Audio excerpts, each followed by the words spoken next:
Selamat siang, so people semuanya. Selamat bergabung dalam SGH Webinar Series mengelola work-life balance dan menjaga produktivitas kerja. Nah, gimana nih Bapak Ibu perasaan hari ini nih? Karena webinar kali ini beda nih. Gimana rasanya atau apa yang rasakan? Nah, coba Mbak Ayu di share poolingnya. Saya minta Bapak Ibu semua biar kita ikut partisipasi ya. Coba lihat di layar masing-masing. Saya mau tahu nih perasaan Bapak Ibu hari ini gimana nih rekan-rekan semuanya nih. Oke, lihat di layar gimana? Lagi sedang happy atau lagi sedang broken heart atau apa? Silakan dipilih, diklik. Yang mana? Lagi happy Bu, mau THR-an. Oh iya, betul Pak. Nah, gimana yang lain? Coba silakan. Oh, udah ada 19 respon. Oke, semuanya happy nih. Nggak ada yang broken ini, berarti ya, semuanya happy. Oke, thank you. Nah, perkenalkan saya adalah Teresia Demawanti atau biasa dipanggil Rere. Saya dari User Development. Nah, hari ini saya akan memandu sesi SG Webinar Series pada siang hari ini. Dan kali ini kita kedatangan atau kita dapat bintang tamu yang luar biasa, yaitu Bapak Arif Jatmiko, atau biasa dipanggil Pak Miko. Hai Pak Miko. Halo, halo. Oke, dan Halo, juga Mbak Tete. halo Pak. Oke, dan juga Bapak Rafael Aswin Susilo Widodo. Halo Pak Aswin. Halo. Oke, nah kali ini kita akan mengenal lebih dalam sosok dari narasumber kita dan mengupas tuntas bagaimana mengelola work-life balance dan menjaga produktivitas. Namun, sebelum kita mulai, saya ingin mengajak kembali rekan-rekan Soho People semuanya untuk subscribe ya akun sosial media kita. Saya akan share.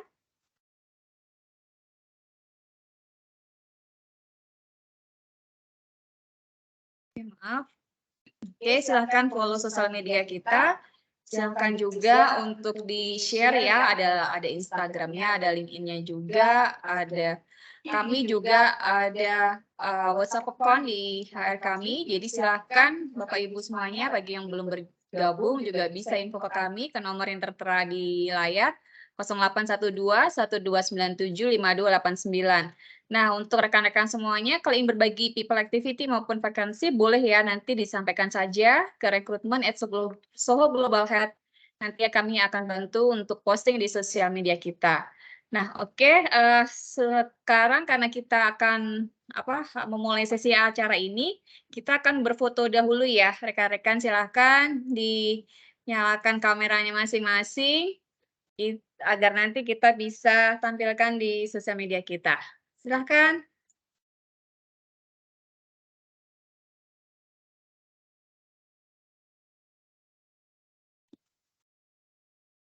Pak Devi layarnya, kenapa Pak Devi? Jempol. Ini jempol atau apa Pak Devi?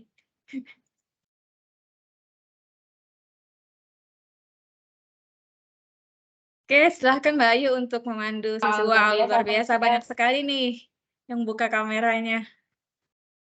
Seru nih. Silakan Mbak Ayu. Oke, saya capture yang pertama ya. 1, 2, 3. Oke, sebentar.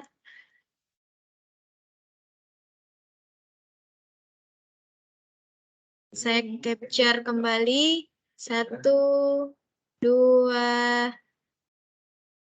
3. Oke, satu lagi. Oke, 1, 2, 3. Baik, terima kasih Bapak Ibu. Silakan Bu Rere. Baik, thank you Mbak Ayu. Nah, sebelum kita mulai sesi kali ini, sudah tahu ya judulnya aja work-life balance ya. Jadi kita pasti akan membahas bagaimana kita membalance kehidupan kita. Nah, work-life balance ini ada istilah yang umum ya, jadi bahasan para pekerja. Nah, sebelum kita masuk ke narasumber masing-masing, saya ingin perkenalkan masing-masing narasumbernya, yaitu Pak Miko terlebih dahulu. Saya izin share.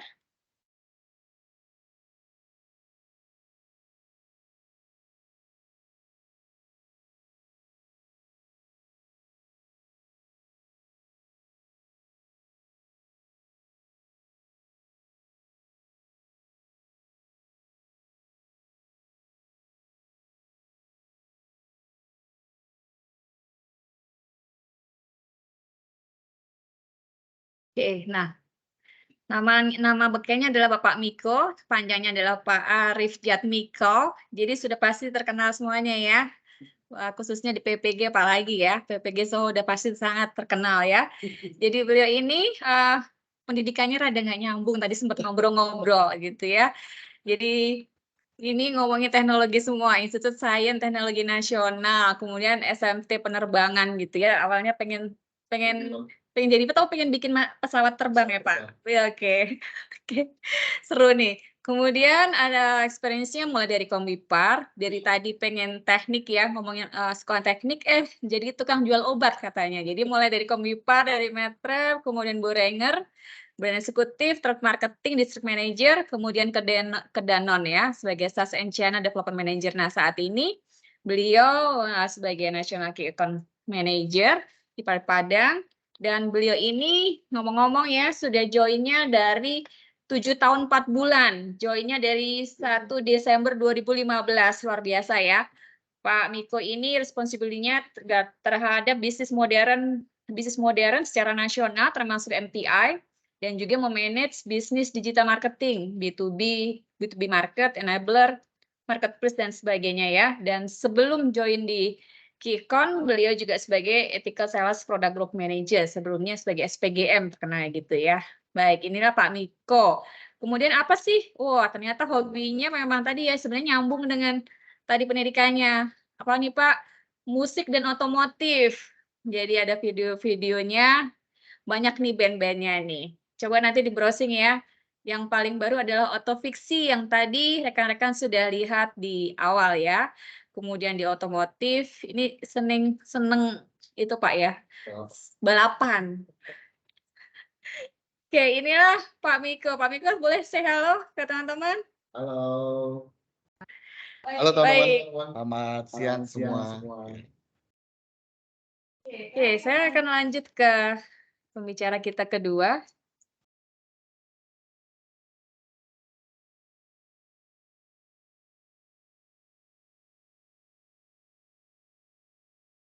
Lebih terkenal lagi.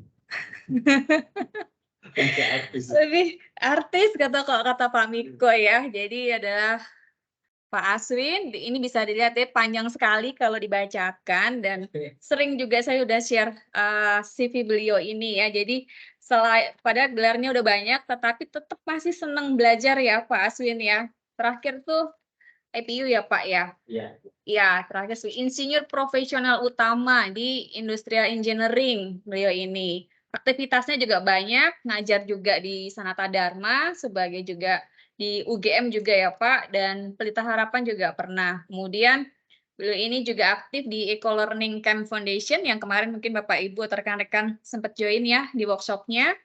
Kemudian juga ada di BIC, Business International Center aktivitasnya, dan juga sebagai juri in the Best Innovation di Indonesia Annually. Kemudian ada award-awardnya sangat banyak ini. Kemudian aktivitas lainnya, hobinya adalah mirip tadi sama Pak Miko ya, musik, fotografi, terus kemudian traveling, sport. Dan ada beberapa organization membership yang beliau ikuti. Silakan Pak Aswin, boleh sapa dulu rekan-rekan ini? Halo siang semuanya. Mantap sekali, oke. Jadi kita sudah mengenal semuanya ya, para narasumber kita. Nah, sesi webinar kali ini rada berbeda dengan sesi-sesi sebelumnya, karena kita akan banyak ngobrol nih dengan Pak Aswin, Pak Miko. Jadi ini layarnya akan berisi wajah-wajah mereka gitu ya. Jadi semua yang terpampang di sini. Nah, saya akan bertanya dan juga nanti saya akan share juga beberapa video dari narasumber kita.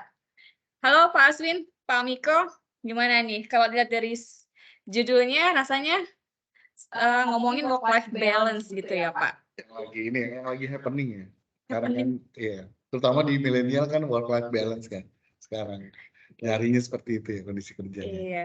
Iya, kita mas sebelum pandemi gitu ya, lebih istilah work-life balance ini benar-benar Makin digaungkan gitu. Cari kerja juga nyari yang kerjaannya work-life balance gitu ya Pak ya? Terutama bahasa yang sekarang ya, menekankan itu. Oh iya, timnya Pak Aswin banyak-banyak generasi muda nih timnya Pak Aswin. Pak Miko apalagi anak-anaknya masih unyu-unyu banget ya Pak? Oh iya. Sama bapaknya masih ini. Oh iya, bapaknya juga unyu ya? Kita masih unyu-unyu. Ini nggak dikenalkan statusnya apa Oh gitu. iya, boleh dong, Nah. boleh dong. Silakan, kenalan statusnya gimana? Istri baru satu, pacar nggak ada. Oh, pacar belum? Pacar belum ada, istrinya baru satu kalau saya. Kalau Pak Aswin ada berapa? Istri saya satu. Takut istri soalnya. Aduh. Biar nggak Saya ngantuk. juga nggak ada, saya juga nggak ada. Biar nggak ngantuk ya Pak. Oke, teman-teman semuanya, sebelum kita masuk atau ngobrol dengan narasumber, saya ingin juga ajak untuk rekan-rekan untuk itu ya, isi polling lagi sama kayak tadi di awal. Jadi di sini kira-kira siapa sih yang masih merasa kesulitan membagi waktu antara pekerjaan dan kehidupan pribadi di luar pekerjaan? Nah, Mbak Ayu akan share pollingnya. Silahkan rekan-rekan jawab dulu di situ. Nanti kita akan dengar penjelasan dari Pak Aswin dan Pak Miko. Silahkan Mbak Ayu untuk di-share pollingnya.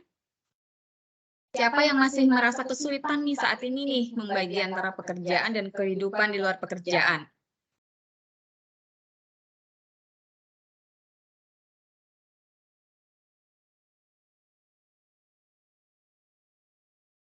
Oke, sebentar ya, pollingnya lagi disiapkan Mbak Ayu, akan di-launch.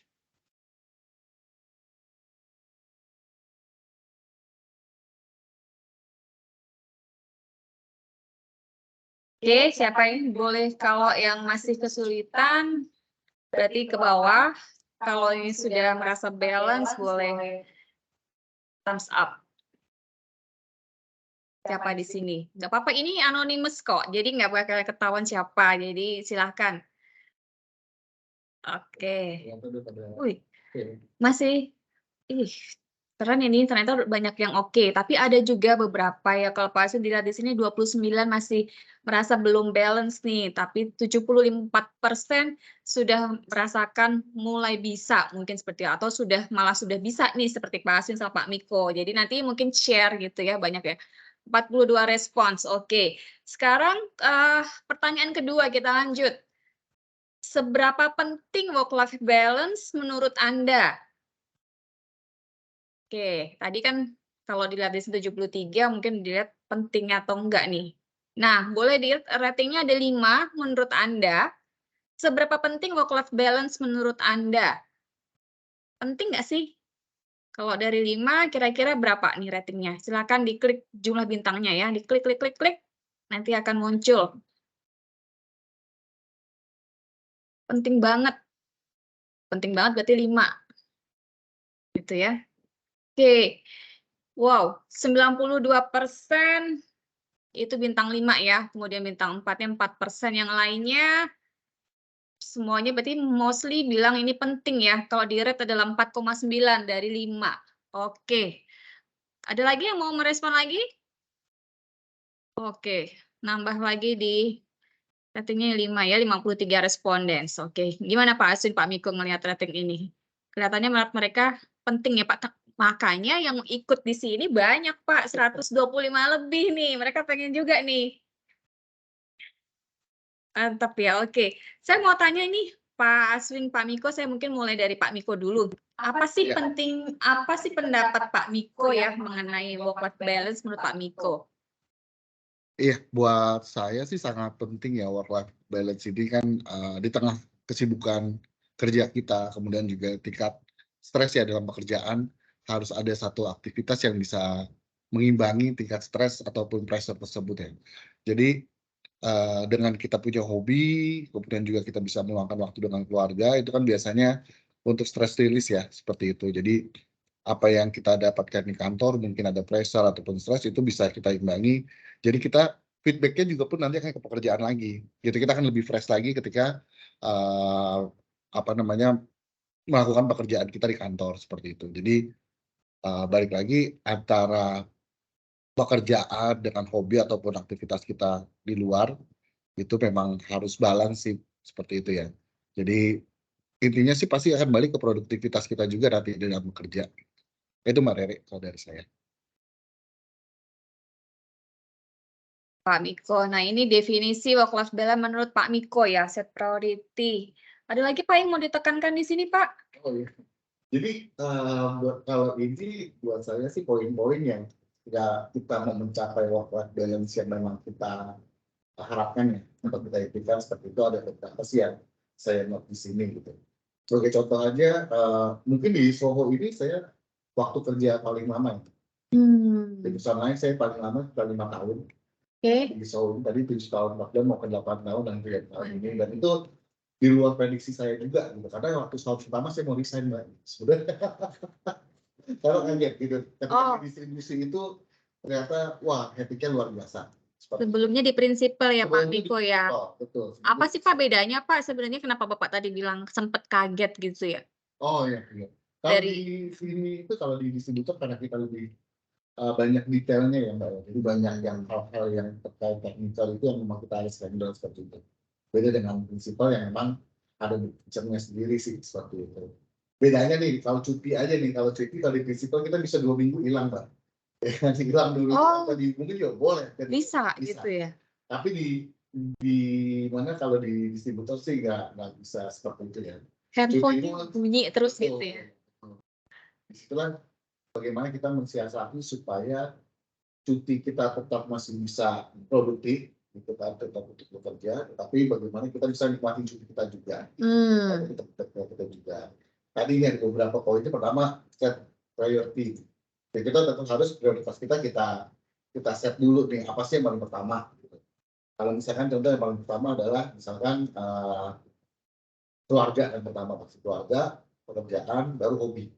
Jangan salah juga karena kita membahas hobi terus hobi kita ditaruh di prioritas nomor 1 ya salah juga, itu kan menghancurkan yang lain sebenarnya. Gitu. Jadi seperti contoh misalnya keluarga, misalnya kita lagi di kantor terus tiba-tiba anak kita sakit panas harus dibawa ke dokter siang, misalnya jam 2 siang gitu. Pasti kita minta izin untuk pulang kan seperti itu. Nah ketika kita pulang usaha kita setelah selesai, nah banyak orang miss yang harus selesai dari rumah gitu kan. Nah, pekerjaan yang tadi kita tinggal di kantor itu nggak dilanjutkan lagi di rumah. Itu yang kadang malah jadi menumpuk di keesokan harinya dan malah tambah lebih crowded lagi, gitu kan.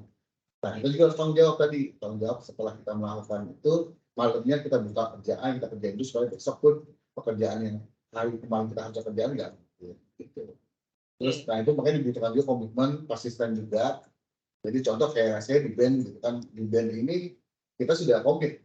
Kalau misalkan ada manggung di hari biasa, jam kerja kita akan tolak. Nggak bisa. Nggak bisa, gitu. Karena kita bekerja, gitu. Kita tolak seperti itu.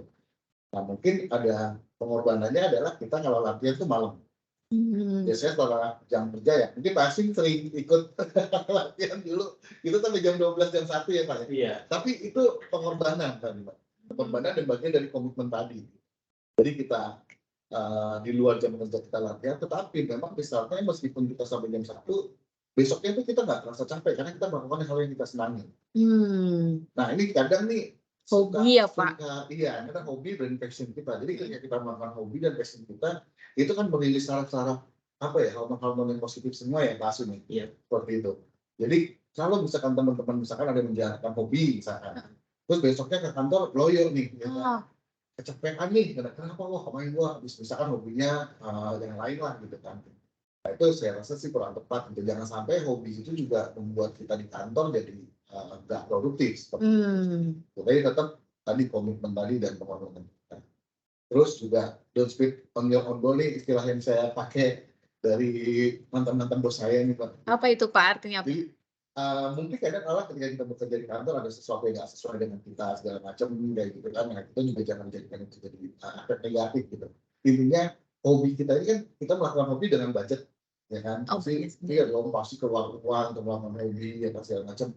Uang itu kan dihasilkan dari kerja kita bekerja di perusahaan. Iya. Jadi kita jangan misalkan mencerca perusahaan ya, benci boleh tapi sayang harus gitu kan. Wajib seperti itu.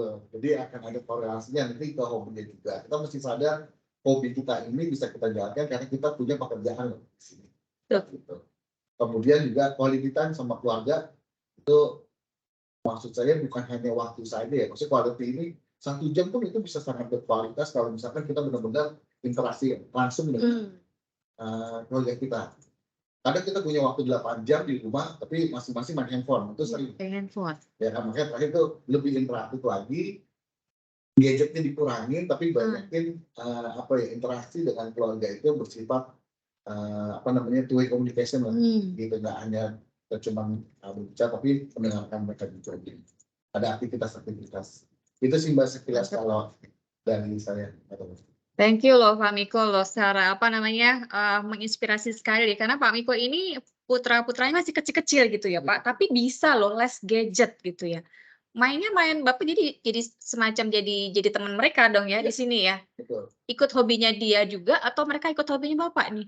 Saling menginfluence sebenarnya dibilang less gadget pun, jadi sebenarnya gadget ini juga dalam artian positif pun bisa seperti itu. Contoh ada game, misalkan game yang sekarang dilarang nih sama banyak sekolah, misalnya Mobile Legends gitu kan. Iya. Nah di situ saya nggak larang, saya tetap kasih mereka main juga, karena kan di situ ada poin-poin positif sih sebenarnya itu. Tapi akhirnya saya ikutan main. Oh. Gitu. Jadi biar mereka punya sparring partner, ya saya ikut main, disuruh belajar.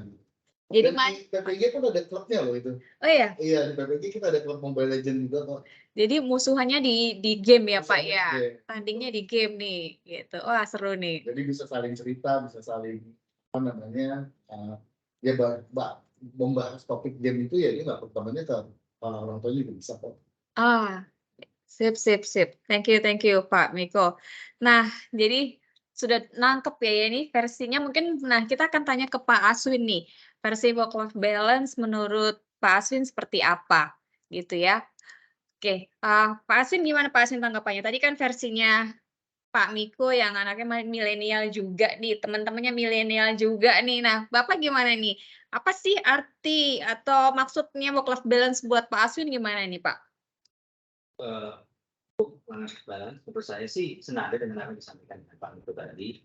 Pada prinsipnya adalah work-life balance itu adalah kondisi di mana seseorang itu bisa mengatur dan membagi antara tanggung jawab pekerjaan, kehidupan keluarga, maupun tanggung jawab yang lain. Bisa dikatakan bahwa mampu mengatur waktu, energi yang seimbang antara pekerjaan, kebutuhan pribadi, rekreasi, dan juga kehidupan keluarga. Intinya adalah semacam itu. Jadi senada dengan apa yang disampaikan Bro Miko. Jangan Pak Bro ya. Bro, karena juga ini partner juga ya Pak, satu band ini di kantor nih. Kebetulan kita sama-sama suka musik, sama-sama juga Liverpoolian nih. Oh, Liverpool. Saya manggil Pak Aswin bestie biasanya. Oh, bestie. So sweet banget ya teman-teman ya. Jadi pengertian yang saya maksud adalah semacam itu. Jadi intinya adalah work-life balance adalah mampu mengatur kehidupan sesuatu, baik itu pekerjaan, kehidupan keluarga, kehidupan pribadi yang lainnya, me time juga sesuai dengan seimbang, dan ujung-ujungnya adalah harus lebih produktif. Nah, gitu ujungnya ya Pak, produktif. Kayak tadi Pak Miko juga kan bilang, kan udah hobi itu keluar dari pakai duit sendiri nih. Tapi harus lebih produktif juga kerjaannya ya Pak, jangan hobi jadi bikin loyo, besoknya kerjanya malas-malesan gitu ya. Mantap sekali. Pak Aswin ini sudah di Soho grupnya udah 8 tahun 6 bulan, lebih senior dari Pak Miko. Jadi sudah bisa ya Pak membalance dari awal masuk. Sempat kaget nggak Pak waktu masuk? Kalau Pak Miko tadi kaget nih dengan Soho.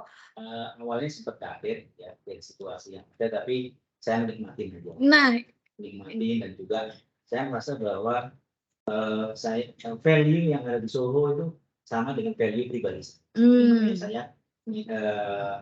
Jadi betah gitu, jadi rasa nyaman di sini. Karena terutama value ketika Soho punya PVCP yang baru, dan itu sesuatu hal yang saya cari selama ini. Itu akhirnya saya bertahan di situ. Mantap sekali nih. Nah, nih Soho People kalau ada yang mau di chat atau raise hand boleh ya. Jadi kita sambil ngobrol aja. Jadi karena nanti saya ada pertanyaan, tapi kalau rekan-rekan mau langsung tanya, Pak, boleh dong nanya langsung? Boleh.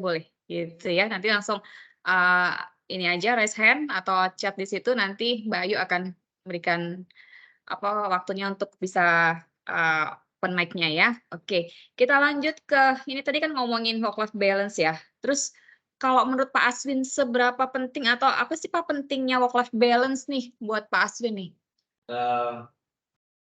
Seperti yang tadi di pooling tadi juga dikatakan bahwa paling tidak ada poinnya bintang 5 semuanya ya. 96% mengatakan bahwa work balance. Jadi memang betul work balance itu sangat penting. Setidaknya dalam menurut saya setidaknya ada 4 hal yang menjadi sesuatu hal yang apa sih manfaatnya work life balance ini. Yang pertama adalah terhindar dari penyakit. Nah, yang pertama. Kenapa semacam itu? Karena work life balance itu kalau kita bisa menjalankan work life balance itu kebahagiaan itu, rating kebahagiaan itu akan meningkat. Nah, ketika kita bahagia, maka kita akan selalu berpikir positif, ya, optimis, dan ujung-ujungnya adalah kita akan imun kita akan meningkat. Ketika imun kita meningkat, maka tidak mudah untuk sakit. Ya. Itu yang pertama. Yang kedua, tentu saja adalah terkait dengan yang tadi saya sampaikan. Pertama adalah harus produktif. Maka work life balance ini juga akan meningkatkan performa kita. Tadi Guru Miko menjelaskan bahwa dengan hobi kita maka kita bisa happy, kita bisa kembali lagi semangat untuk melakukan pekerjaan kita. Sama, itu adalah ujung-ujungnya dengan work life balance ini akan meningkatkan performa kita. Jadi kita akan lebih produktif, kita lebih inovatif kalau kita work life balance. Kemudian yang ketiga adalah kita akan lebih fokus di dalam bekerja. Karena apa kita lebih fokus dalam bekerja? Karena kita mencintai kegiatan kita lainnya di luar pekerjaan kita. Dalam hal ini misalkan saya punya hobi. Nah, untuk hobi ini kan saya harus membiayainya. Kita harus membiayai ini.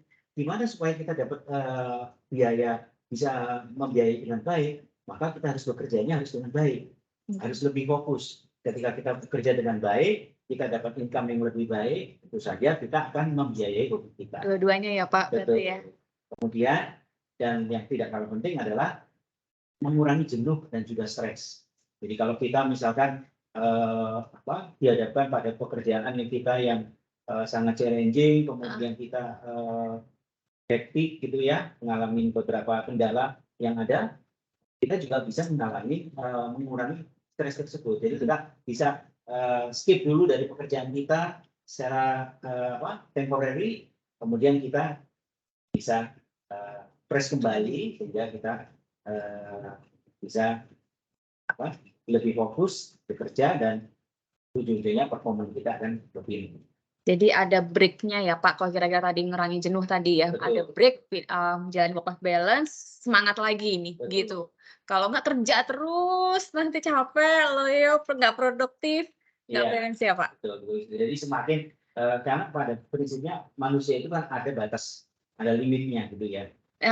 Ketika kita pada suatu kondisi pada saat kita sudah kondisi limit kita, maka kita mau nggak mau harus break dulu. Kalau nggak break kita teruskan, itu malah tidak produktif. Nggak bisa dipaksain gitu ya Pak. Meskipun kalau kita dikejar deadline gimana Pak kalau kayak gitu? Misalnya kita udah suntuk nih, kayak tadi Bapak kan ini bagiannya inovasi gitu ya. Lagi suntuk nih nggak dapet ide. Justru itu makanya kita harus refreshment sebentar. Dan refreshment sebentar untuk recharge kembali energi kita. Kemudian kita akhirnya kita dapat inspirasi. Langsung dapat lampu gitu ya Pak. Gitu. Jadi semakin kita katakanlah kita pada kondisi tersebut, misalkan kita jenuh gitu ya Pak. Titik jenuh. Nah pada saat mengalami titik jenuh itu kita harus break sebentar. Oke. Mantap. Sip sekali. Gimana rekan-rekan Sopipa, ada yang mau bertanya langsung atau ada yang ini? Oke, ada pertanyaan dari chat nih, Pak Aswin, Pak Miko. Oke, dari Dr. Sandiman. Pak Aswin, izin bertanya Pak, bagaimana tips bagi waktu untuk kuliah sambil bekerja, namun juga bisa mempunyai waktu yang berkualitas dengan keluarga Pak? Wah, ini langsung tips sebenarnya belakangnya, tapi nggak apa-apa, silakan Pak Aswin mau langsung jawab nih. Ya, baik. Terima kasih Dok. Jadi betul memang saya sambil kerja, saya kuliah, tapi tetap saya bisa menjalankan hobi, tetap bisa dengan keluarga, tetap hubungan harmonis dengan keluarga, dengan anak dan keluarga besar saya. Itu memang ada trik-trik khusus seperti itu. Gitu ya. Jadi pertama adalah kita lihat dari sisi mindset kita. Itu ya, di dalam pikiran kita, mindset kita harus seperti apa. Jadi mindset kita adalah kalau kita mau bisa kuliah, jadi misal kita melanjutkan studi tujuannya ujung-ujungnya adalah untuk mendukung pekerjaan kita. Nah, supaya dapat kita bisa studi, maka bekerjalah dengan yang baik sehingga kita dapat income yang baik, gitu. Nah, kemudian kalau kita sudah menyadari bahwa studi itu perlu, pekerjaan juga perlu, maka ini harus bisa jalan seimbang. Nah, kemudian disitulah perlu peran dukungan dari keluarga. Keluarga harus mendukung penuh apa yang harus kita lakukan. Nah, untuk itu maka kita perlu ada satu keterbukaan di keluarga ini. Jadi tidak ada yang ditutupi, tidak ada dusta di antara kita. Yes. Macam gitu. Makanya istrinya satu tadi ya. Iya, makanya sebenarnya salah satu mungkin tips yang ada adalah kunci sukses karir, kunci sukses keberhasilan hidup kita, salah satunya adalah, ya ini mungkin sesuatu yang klasik ya, harus tepat memilih pasangan hidup. So, coba yang masih belum, maksudnya masih bujang ya, maksudnya ya, yang masih bujang, coba asik. Jadi karena apa? Begitu kita salah memilih pasangan hidup, itu kita susah sekali untuk mendukung apa yang rencana-rencana kita ke depan. Gitu. Begitulah, Bro Miko. Ya. Gimana tanggapannya nih Pak Wiko nih, ada yang ketawa tadi, Pak Bayu ketawa, ini kenapa? Ya, poin-poinnya sih sudah, iya betul sih Pak, itu salah satunya ya. Cuma memang salah satunya memang ketika dengan pasangan kita harus mengedukasi juga ke pasangan kita, hobi kita seperti apa sih gitu kan. Waktu yang kita butuhkan untuk menjalankan hobi kita seperti apa. Kalau perlu memang family kita, baik pasangan maupun anak itu dilibatkan di hobi kita juga. Gitu. Jadi ketika kita menjalankan hobi pun waktu dengan keluarga tidak terbuang. Contoh ada banyak beberapa teman yang kadang keluarganya komplain karena dia terlalu fokus atau sibuk dengan hobinya seperti itu. Ketika saya cek sih atau saya lihat gitu, karena ketika teman saya menjalankan hobinya ini, keluarganya nggak dilibatkan di situ misalkan. Nah kalau misalkan keluarganya dilibatkan, itu otomatis kan akan ada waktu dengan keluarga juga di tengah hobinya. Jadi tetap berkualitas hubungan dengan keluarganya. Nah, salah satu hobi juga sebaiknya hobi yang kita jalankan adalah hobi yang bisa mendukung pekerjaan kita. Oh gitu Pak. Iya, itu mendukung pekerjaan. Bisa ya Pak, gitu Bisa, Pak. bisa. Banget ya. Misalkan, saya sama Bro Miko sama musik itu ya. Kita kan mendukung nih. Misalkan ada kegiatan kantor, bisa itu. Kemudian kalau saya misalkan karena saya berhubungan dengan Badan POM gitu ya. Misalkan dulu ada satu event tingkat ASEAN di tahun 2018 yang ada meeting CCSU itu untuk acara tersebut saya menyumbang lagu, saya main saxophone di panggung tersebut, sehingga akhirnya dikenal nih oh yang saxophone itu ya, Swing saxo. iya. Macam jadi artinya apa? Oh, nama tersebut juga lebih terima. Kemudian ketika jadi kita itu menjadi sesuatu hal yang bonding buat mereka juga. Betul. Jadi ini bahwa hobi itu harus supaya ya hobi itu harus bisa mendukung pekerjaan kita dan hobi itu juga harus bisa dijalankan bersama-sama dengan keluarga.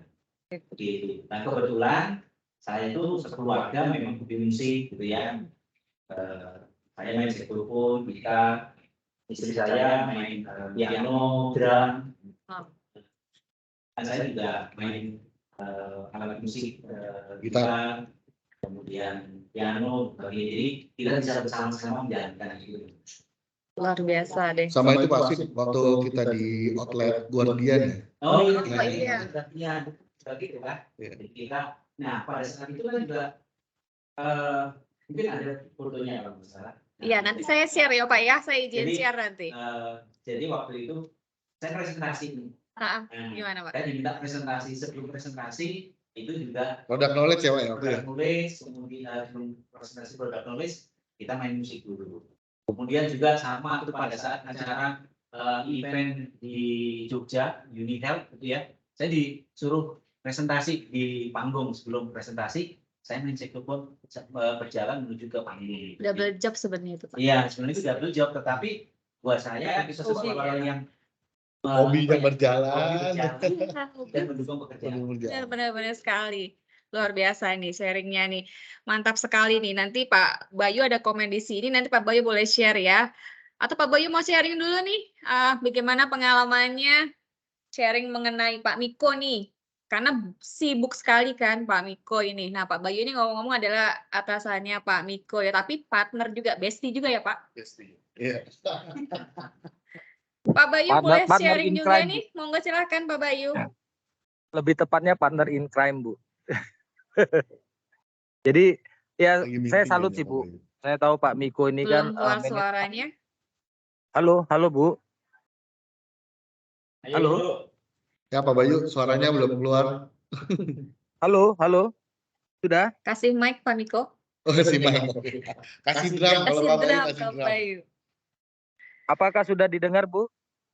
Atau masih meeting Pak Bayunya? Kasih meeting kayaknya. Kayaknya karena volume kecil. Jadi Oh, iya, Oh, masih mute. Silakan. Halo. Apakah jelas, Bu? Sudah kedengaran Pak. Silakan. Ya. Ya, sebetulnya Pak Miko ini partner in crime kami, Bu, di channel distribusi. So, ya ini kesempatan yang baik sih untuk sharing.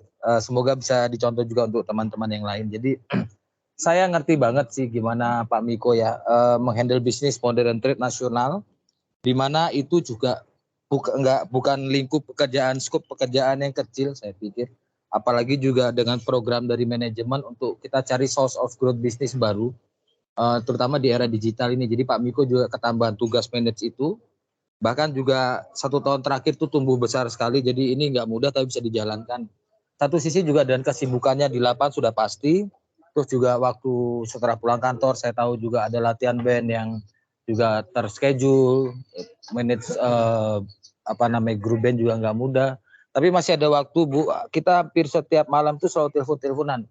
Biasanya memanfaatkan waktu sambil jalan kita pakai headset, biasanya janjian jam sekian kita ngobrol yuk gitu. Pak Miko kadang-kadang, cuy jam sekian gua telepon ya gitu. Jadi kita udah ready sambil jalan nunggu macet, kita saling update informasi dan sebagainya. Bahkan di satu sisi juga terkadang saya sempat diajak juga ikut camping bareng keluarga Bu, family camping. Saya juga melihat jadi satu sisi di keluarga pun masih banyak waktu ngajak keluarganya camping, kadang ngantar anak, bahkan di tim ini kita juga di PPG ini kan ada tim main Tamiya juga. Kadang Pak Miko juga bisa join, misalnya kita janjian hari Sabtu di mana, Pak Miko bisa join ngajak anaknya. Nanti jam 2, jam 3 sudah harus kembali, harus latihan band dan sebagainya. Hari Minggu kadang masih saya kejar-kejar, karena siapa tahu hari Senin pagi misalnya Pak Edwin butuh data atau kita ada meeting dan itu selalu ready. PSC kemarin juga Sabtu malam meeting dengan timnya, persiapan PSC dan sebagainya. Ibu juga ngerti, jadi tidak ada yang terlambat dan semua task juga tidak ada yang terlewat. Ini satu hal yang saya pikir juga baik, jadi kita memang harus menyiapkan diri untuk jadi seseorang yang multitask dalam kondisi persaingan di luar itu semakin kencang. Itu di mana PPG juga salah satu distributor yang juga harus aktif, cepat bergerak, dengan kita orang-orang di dalamnya juga harus aktif, harus cepat gitu kan, perjalanan kereta juga cepat. Baru tadi saya share dengan Pak Edwin, kita ini seperti peluncur. Kalau orang luar lihat PPG itu aktif sekali dan cepat sekali kerja progresnya gitu. Nah ini didukung oleh orang-orang yang saya sendiri juga proud bisa kerja bareng Pak Miko dalam segala aktivitasnya juga bisa tercapture dengan baik sih Bu. Jadi intinya salut lah, semoga ini bisa jadi hal yang baik, kita juga bisa ikuti. Saya sendiri juga masih banyak belajar dari Pak Miko Bu, cara memanage waktu, sharing report dan isu-isu segala macam pun di lapangan masih dapat. Dan itu biasa di-share entah either ke saya, Pak Budi, Pak Vicky, atau Pak Edwin gitu kan. Oh di luar ada begini, ada outlet baru langsung cepat. Bahkan kita sendiri Bu dan Iswan Pak Miko, kita sekarang jadi salah satu the best in class distributor di modern. Bahkan beberapa modern trade merekomendasikan PPG. Ya Bu, beberapa modern merekomendasikan prinsipal untuk pindah ke PPG karena service level baik. Dan itu outlet gede-gede seperti Alfa, Indomaret, Kimia Farma dan sebagainya. Itu luar biasa. Proud to have you Pak Miko. Thank you. Mungkin karena rambutnya dicat itu mungkin.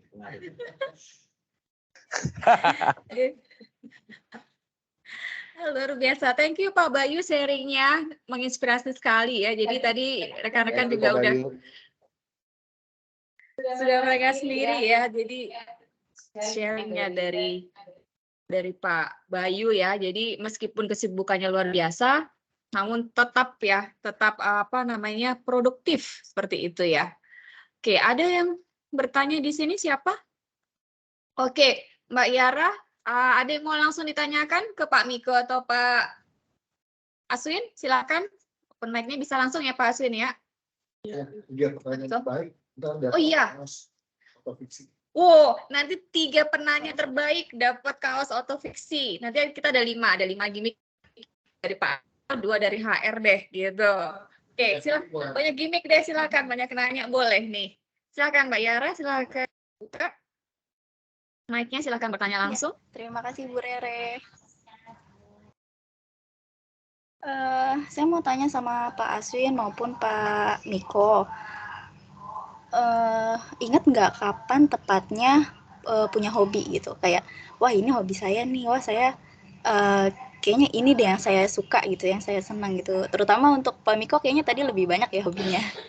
Karena saya sendiri nemuin hobi tuh di usia berapa kemarin ya? 25 kalau nggak salah.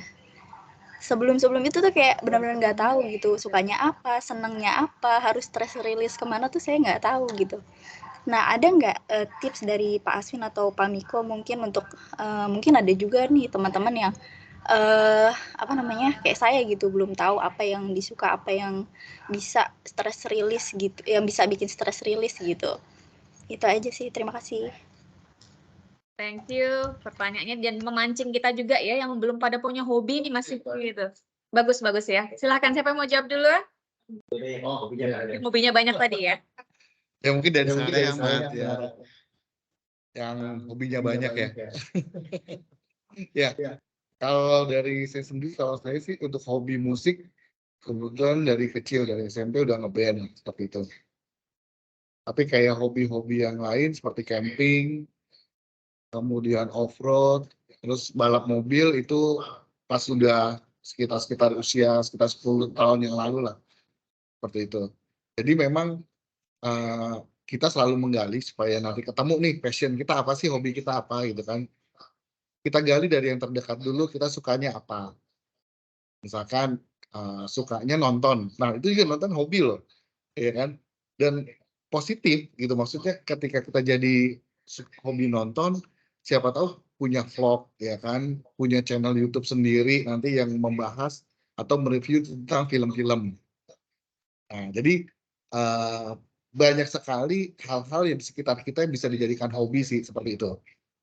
Kalau saya sendiri banyak banget Mbak, mulai dari koleksi mainan, kemudian tadi hobi klub sepak bola juga ada bareng Pak Asin juga. Banyak hobi yang lain, makanya kalau sekarang saya malah memanage hobi apa yang saya dahulukan gitu, saya prioritaskan dulu. Mungkin kalau sekarang lebih ke ngebandnya gitu, jadi untuk otomotifnya agak saya kesampingkan dulu, lebih fokus ke ngeband seperti itu.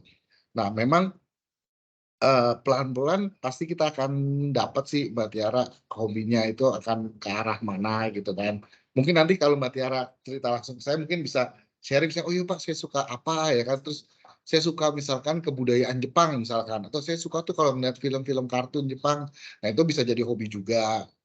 Banyak sih Mbak yang bisa bisa digali. Nah ketika itu sudah menjadi hobi itu pasti akan kerasa gini, ketika kita melakukannya itu akan ngerasa kita kok punya semangat baru ya, atau kok kita lebih fresh ya, kok kita lebih senang ya. Nah itu berarti memang passion hobinya di situ gitu. Itu dari saya sih. Mungkin dari Pak Asu ada tambahan Pak? Ya, senada dengan disampaikan Bu Miko tadi. Jadi hobi itu kalau sudah sesuatu yang kita lakukan, kemudian kita bisa menjadi lebih happy, kemudian kita lebih aman, itu mungkin itu menjadi pertanda bahwa sebenarnya itu adalah bagian dari hobi kita ya, yang mungkin bisa kita kembangkan lebih lanjut. Nah, saya sama Miko ini sebenarnya hampir mirip-mirip hobinya. Dulu saya juga drag race ya, sebelum nikah. Tapi begitu menikah, istri nggak mengizinkan. Akhirnya apa? Saya mau nggak mau saya stop supaya apa? Supaya hobi yang lain berjalan. Hobi yang lain bisa berjalan. Gitu. Jadi intinya kadang kalau menjalankan hobi pun juga perlu ada satu kompromi, gitu ya. Karena terutama terkait dengan budget. Itu salah satunya. Kemudian yang ini adalah kalau kita ingin tahu apakah ini hobi atau tidak, ya kita jalanin aja dulu. Kita jalani, kemudian itu merasa bahwa kita happy atau enggak, merasa nyaman enggak, kemudian mempengaruhi performa kita enggak di dalam pekerjaan kita. Kalau itu kita akan lebih baik lagi, berarti itu suatu hobi yang positif yang perlu kita kembangkan itu. Itu sih mungkin kalau itu jenisnya.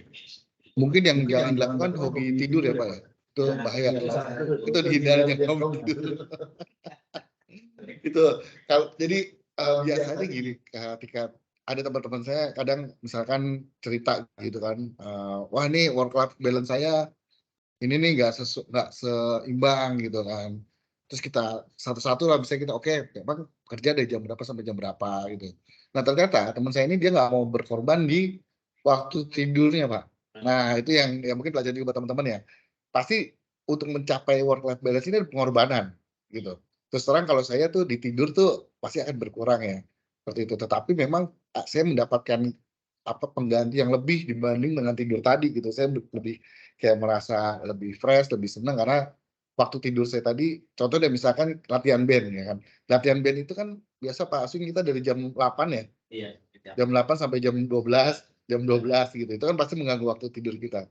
Tapi balik lagi karena kita melakukan sesuatu yang kita sukai, nah besoknya itu dapat kita di kantor juga fresh aja Pak ya. Iya. Kita nggak ngantuk, nggak apa, malah ada energi baru gitu.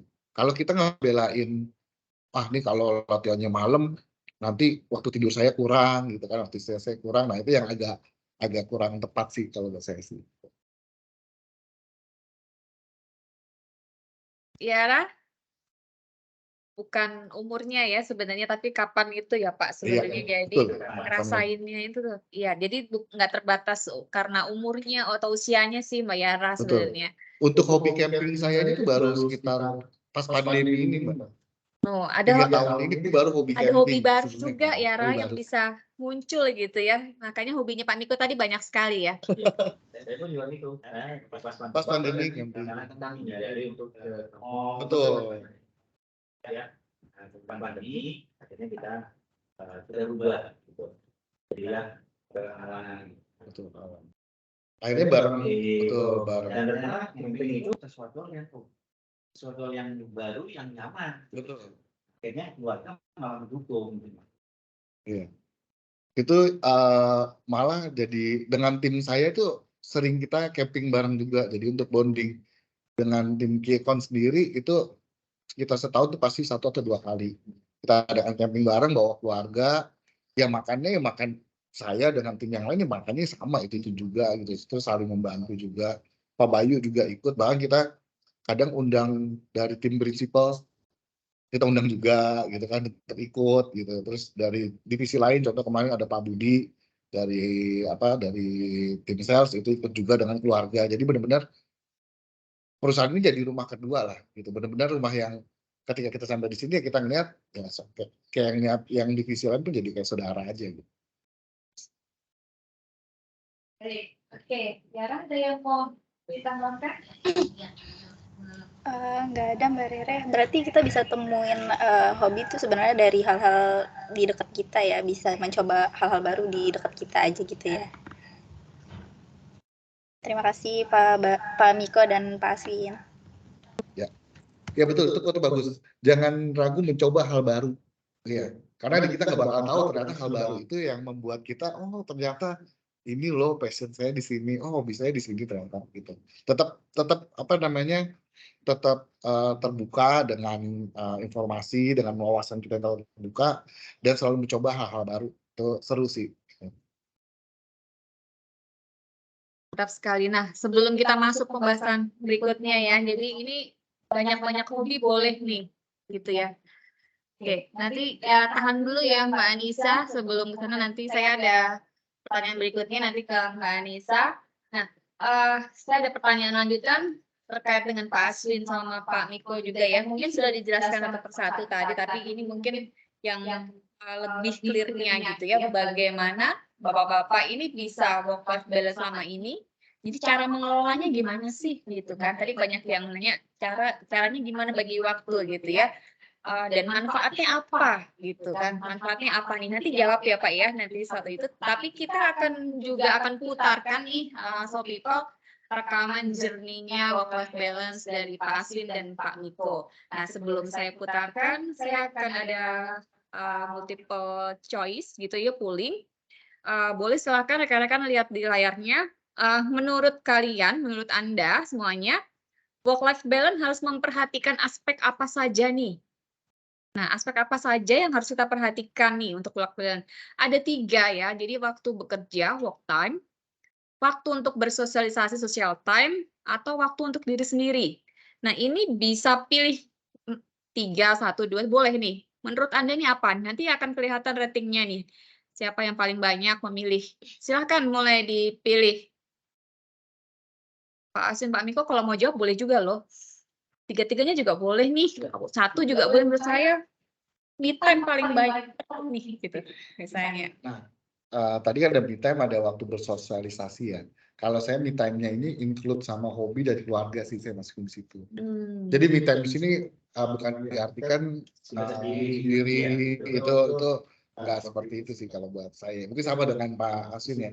Iya, saya hanya mungkin dalam 1 minggu saya sempatkan sendiri bukan renung ya. Saya pada di ruangan musik gitu, saya dengerin musik, saya nikmatin sekali. Jadi saya menggunakan punya koleksi vinyl, punya koleksi CD itu, saya dengerin sendiri. Saya ruangan tertutup, dengerin sendiri gitu. Karena di situ saya dengerin kan itu tertutup gitu.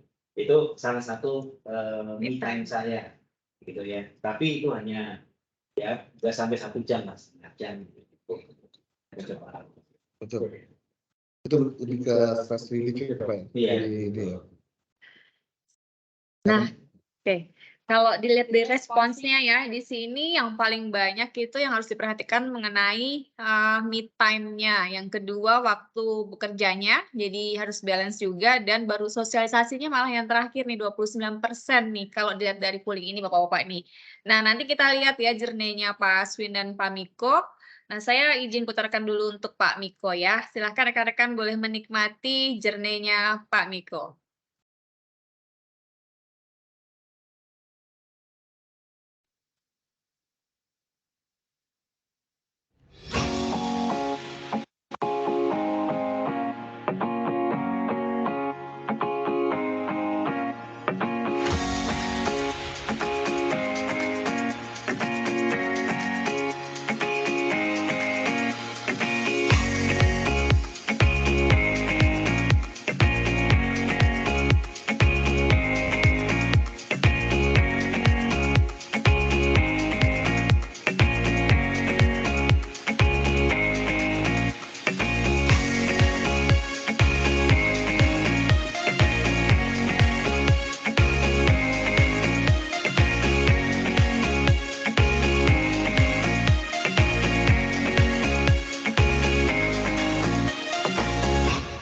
Nah, ini.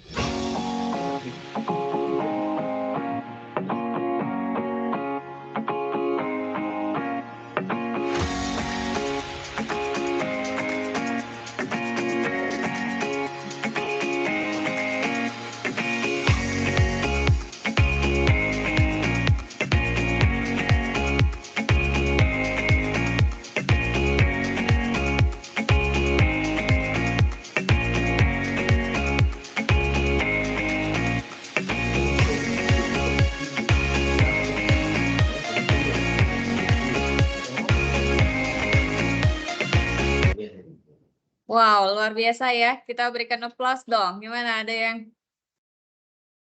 keren ya? Oke, selanjutnya kita lihat work life balance-nya dari Pak Aswin.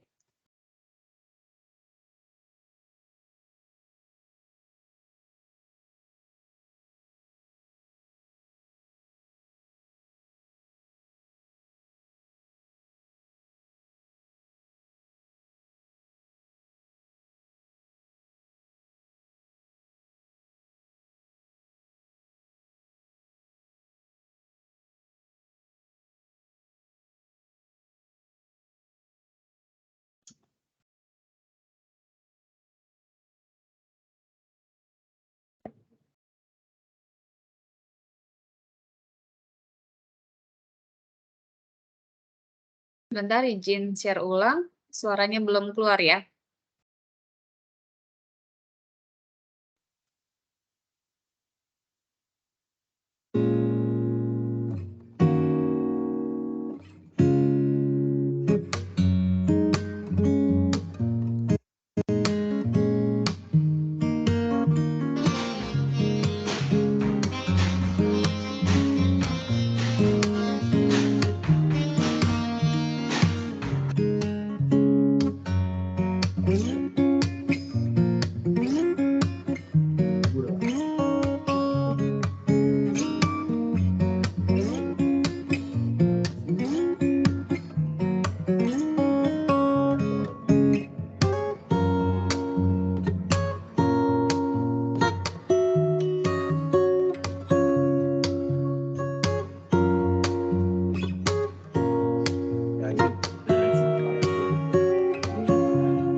Vokalisnya dari sana ya, Pak?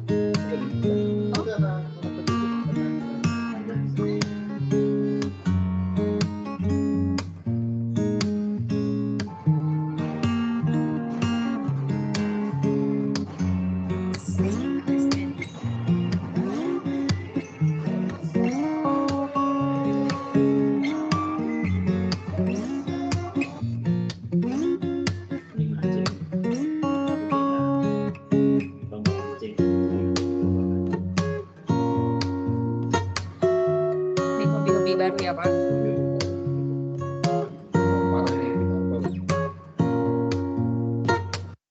Sik. Wih, gimana rekan-rekan? Mantap ya hobi-hobinya, journey-nya ya. Oke.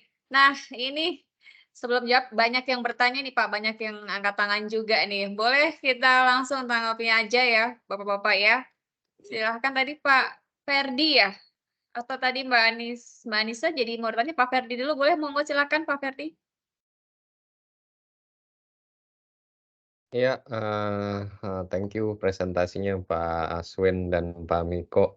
Saya mau tanya aja dikit, untuk ini ya, kan kegiatannya banyak banget. Nah itu tuh, energinya bisa sebesar itu, tipsnya apa aja sih Pak? Biar bisa berkegiatan banyak, balancing semua keluarga, lalu juga, hobi-hobi, lalu pengaturan, energi, waktu, dan juga mungkin budgetnya ya seperti apa gitu, kalau boleh. Oke, makasih.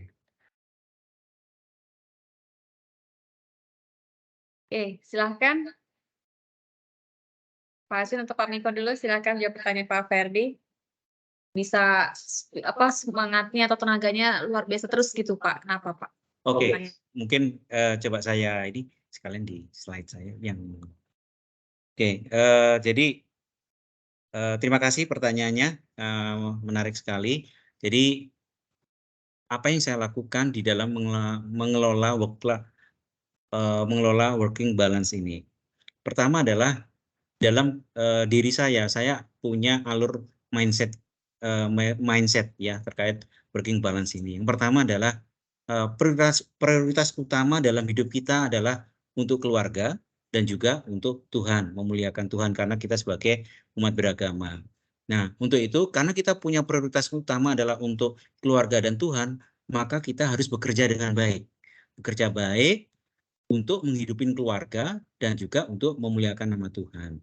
Nah, terkait dengan itu maka kita perlu ada strategi dan support dari keluarga agar kita dapat bekerja dengan baik.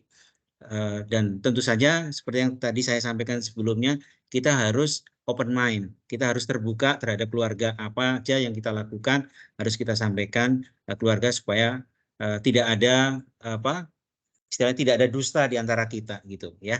Itu. Nah, kemudian untuk mendukung itu supaya kita bekerja dengan baik, maka ada kalanya dalam bekerja itu ada rasa kejenuhan. Maka kita agar tidak jenuh perlu aktivitas di luar. Ya, di luar pekerjaan kita, salah satunya adalah menjalankan hobi kita.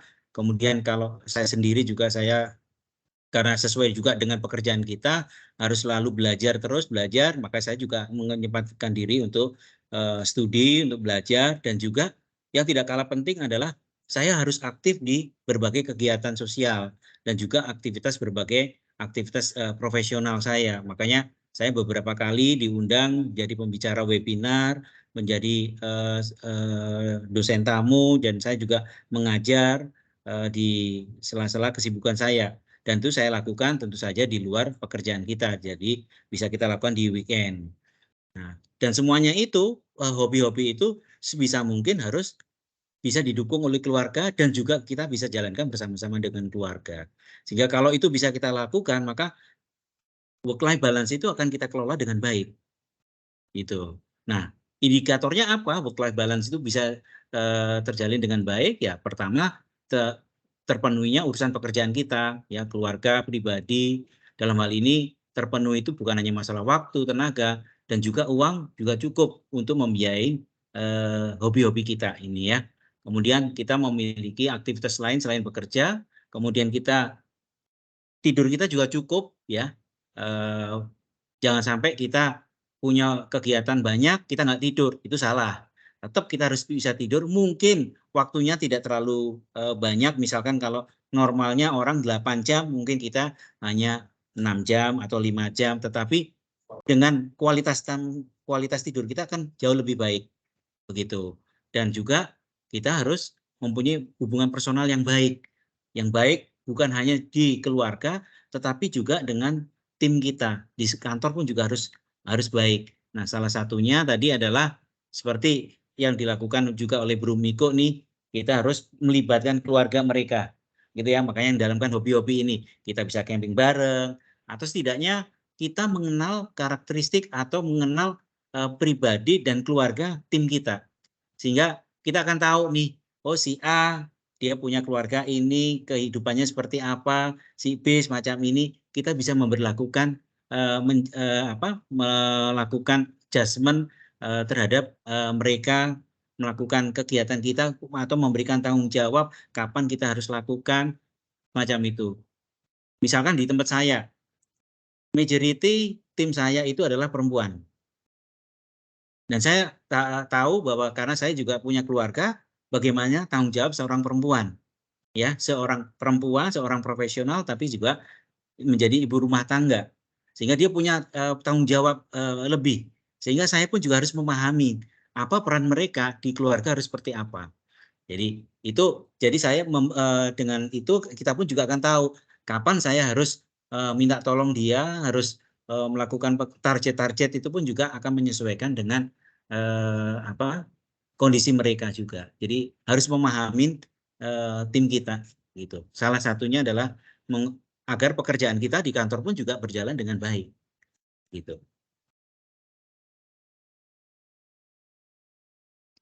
Ya, jadi dengan tadi balik lagi seperti yang dijelaskan di awal sedikit tadi. Jadi kenapa sih kita harus kerjanya tetap, kenapa dapat energi tetap semangat gitu? Karena kita sadar tanpa kita bekerja dengan baik di perusahaan ini, siapa yang nanti akan membiayai kebutuhan hobi kita gitu loh, ya kan? Ya. Jadi balik lagi ya harus semangat gitu. Kita semangat kalau kita di tim sales ya, di tim sales marketing nih misalkan, wah gimana caranya nih target kita harus capai. Karena apa? Dari insentif itulah ya kan, yang tadinya bisa di campingnya di Cibubur, agak jauhan dikit campingnya di Puncak misalkan kayak gitu. Karena dapat insentif tadi, jadi kita kerja juga semangat gitu dengan teman-teman yang lain juga, satu tim kita semangat kerja. Ada tujuannya, iya ada tujuan itu ya, karena dengan kita bekerja dengan baik, kita dapat penghasilan yang memadai, dari situ kita bisa membiayai hobi-hobi kita, Pak. Seperti itu. Dan memang kalau dilihat hobi, wah kalau punya hobi mesti banyak duit, enggak. Itu sangat korelasinya enggak seperti itu, seperti tadi saya bilang. Enggak semua hobi itu menghabiskan uang ya, enggak. Ada beberapa hobi juga yang tidak mengeluarkan uang juga ada seperti itu. Tergantung dari passion teman-teman seperti itu. Ada yang misalkan golf, ya kan. Golf kan uangnya lumayan, prestis, tapi kan saya nggak ada antusias ke golf gitu. Jadi buat apa saya paksain? Golf tapi di game. Oh di game ya, di game komputer boleh. Kurang, karena saya nggak didukung keluarga. Oh jangan terlalu mahal gitu ini, dan ada kurang sesuai juga dengan kita nggak butuh itu. Betul. Nggak terlalu kalau di posisi saya tidak terlalu membutuhkan olahraga itu untuk mendukung pekerjaan saya. Yes, betul. Dan makanya saya nggak lakukan. Tapi karena ya kadang-kadang kepingin kayak apa sih main golf, ya udah pakai simulator aja. Simulator. Iya, jadi hobi itu bukan buat keren-kerenan, gaya-gayaan, enggak. Tapi memang hobi itu suatu yang kita jalankan yang membuat kita senang. Pribadi dulu nih, kita senang dulu. Mau itu dibilang nggak keren juga, biarin aja, nggak apa-apa. Contoh, saya ngeband gitu. Ngeband itu aliran saya juga segmented, ya semua orang tahu gitu kan. Kadang juga suka bercandain gitu kan. Apa sih ini lagunya, lagu nggak jelas nih. Ya nggak apa-apa gitu kan, emang saya seneng ngelakuin itu gitu. Beda misalkan dengan atasan saya Pak Bayu, hobinya kan banyak juga tuh, termasuk golf, ya kan, termasuk golf Pak Bayu. Tapi ya buat Pak Bayu golf itu salah satu hobinya dia karena passionnya dia dengan bermain golf juga seneng gitu kan. Nah itu sesuai dengan mendukung pekerjaan juga. Mendukung pekerjaan juga seperti itu. Contoh kayak camping pun itu kita bisa sosialisasi dengan prinsipal lain ketika camping, Mbak, gitu kan. Jadi udah kayak satu keluarga. Jadi ada masalah-masalah di pekerjaan pun sudah banyak diredam, nggak sampai yang jadi meledak atau gimana gitu. Karena ya secara kekeluargaan udah terjalin seperti itu. Gitu sih tambahnya. Itu bagus tanya tadi, keren. Gimana Pak Ferdi? Ada tambahan? Nah, makasih Bapak-Bapak, Bu Rere. Thank you. Thank you Pak Ferdi untuk pertanyaannya Pak. Nah, kita jawab beberapa pertanyaan ya Bapak-Bapak ya. Oke, saya naik ke atas dari Makassar Konting nih. Ini Titus ya, Konting. Oke, Pak Miko, pertanyaan spesifik nih Pak Miko. Bagaimana cara membagi waktu tadi udah ya, tapi ini lebih ke waktu kerja, orang tua, dan orang yang kita cintai Pak. Kalau kita fokus terus bekerja, terkadang yang lain terlupakan. Kadang kalau nggak fokus kerja, kadang nggak bisa makan juga nih Pak. Gitu. Ini lebih ke keluarganya sampai ke orang tua nih maksudnya Pak. Orang yang dicintai. Curcol kayaknya. Ya, jadi sebenarnya fokus bekerja harus. Contoh tadi yang disampaikan Pak Bayu, meskipun keseharian saya misalkan nggak ketemu Pak Bayu gitu kan, tetapi biasanya jam 10 malam, jam 9 malam tuh kita pasti koordinasi sekitar 1-2 jam. Membahas yang hari ini terjadi apa, terus mau plan besok seperti apa tuh almost setiap hari saya jalankan. Itu karena fokus buat pekerjaan. Dan memang harus fokus. Nah, bagaimana supaya tidak melupakan hobi dan tadi ya waktu dengan yang orang dicinta ya. Buatkan juga schedule-nya Mas itu seperti itu. Biasanya seperti itu di rumah nih misalkan saya dengan keluarga itu biasanya kita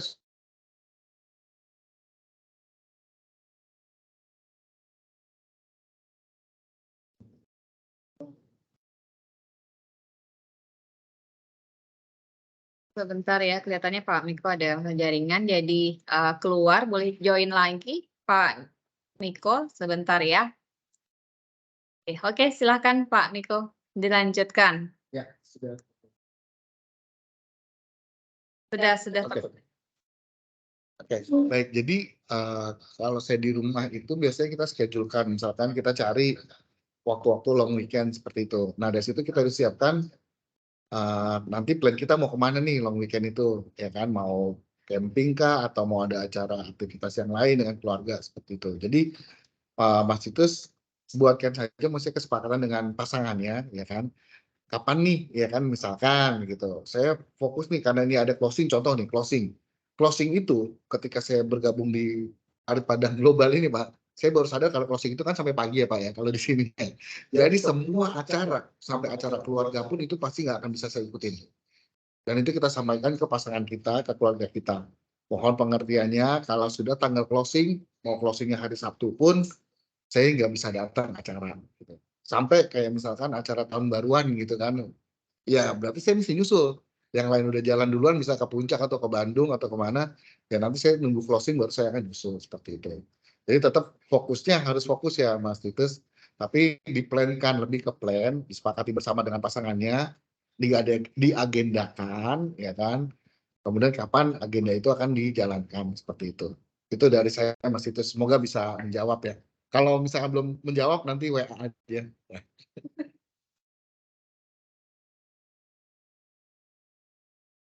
Ya jauh Pak Miko, keluarga di Lampung, terus pasangannya juga jauh, nah mati lah.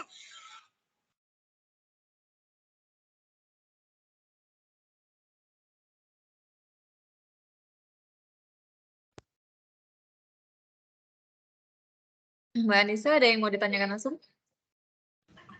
Oke, baik Iya, Mbak Rere, cukup sih terima Bu, kasih. cuman keluarga saya kan jauh Pak. Nah kan di Lampung, saya lagi di Makassar. Terus kadang untuk manage waktu juga susah. Terus pasangan juga agak jauh juga kan Pak. Kadang-kadang agak-agak sedih ya. Tapi harus tetap semangat. Makanya saya sering menanyakan gimana nih cara bisa fokus kerja bagi dengan keluarga, dengan orang yang dicinta, dengan sedangkan dengan posisi saya jauh semua gitu Pak. Oke. Sudah. Mungkin tambahan sedikit buat Mas Titus, lebih banyak tingkatkan rasa bersyukur juga Mas Titus. Ya, jadi dengan banyaknya rasa bersyukur itu penting juga. Kita lebih bersyukur dengan apa yang kita dapatkan sekarang, kondisi yang sekarang, karena mungkin masih banyak orang-orang yang tidak seberuntung Mas Titus juga seperti itu. Mungkin dengan waktu keluarga, ya banyak orang juga bisa sampai berapa tahun nggak ketemu. Mungkin Mas Titus bisa 1 tahun ketemu. Dengan pasangan juga, kan lumayan Mas Titus saya lihat jalan-jalan ke Bali mulu, itu kan satu privilege juga ya. Ya nggak semua tim PPG itu sering bolak-balik jalan ke Bali loh Mas Titus. Itu satu hal yang patut disyukurin juga Mas Titus. Ya, thank you. Ya Mbak Anissa silakan. Oke Bu, makasih Bu. Pak Miko makasih, Pak Aswin makasih. Oh iya, sama-sama Pak. Silakan Mbak Anissa, sorry Mbak. Baik, terima kasih Mbak Rere. Pak Aswin dan Pak Miko, saya mau tanya. Bicara tentang work-life balance, dari awal kan kita banyak bahasnya tentang hobi atau kegiatan lain di luar jam kerja ya. Pertanyaannya, kalau misalnya kita nggak punya hobi, apakah tidak bisa disebut work-life balance? Mungkin itu Pak. Jadi apakah harus punya hobi supaya work-life balance? Seperti itu. Baik, terima kasih.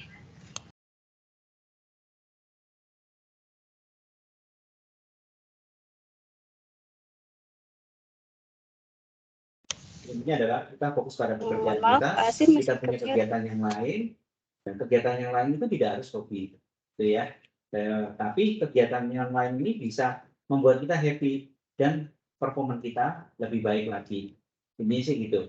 Jadi tidak harus bahwa oh saya tidak punya hobi maka saya tidak work-life balance, belum tentu gitu.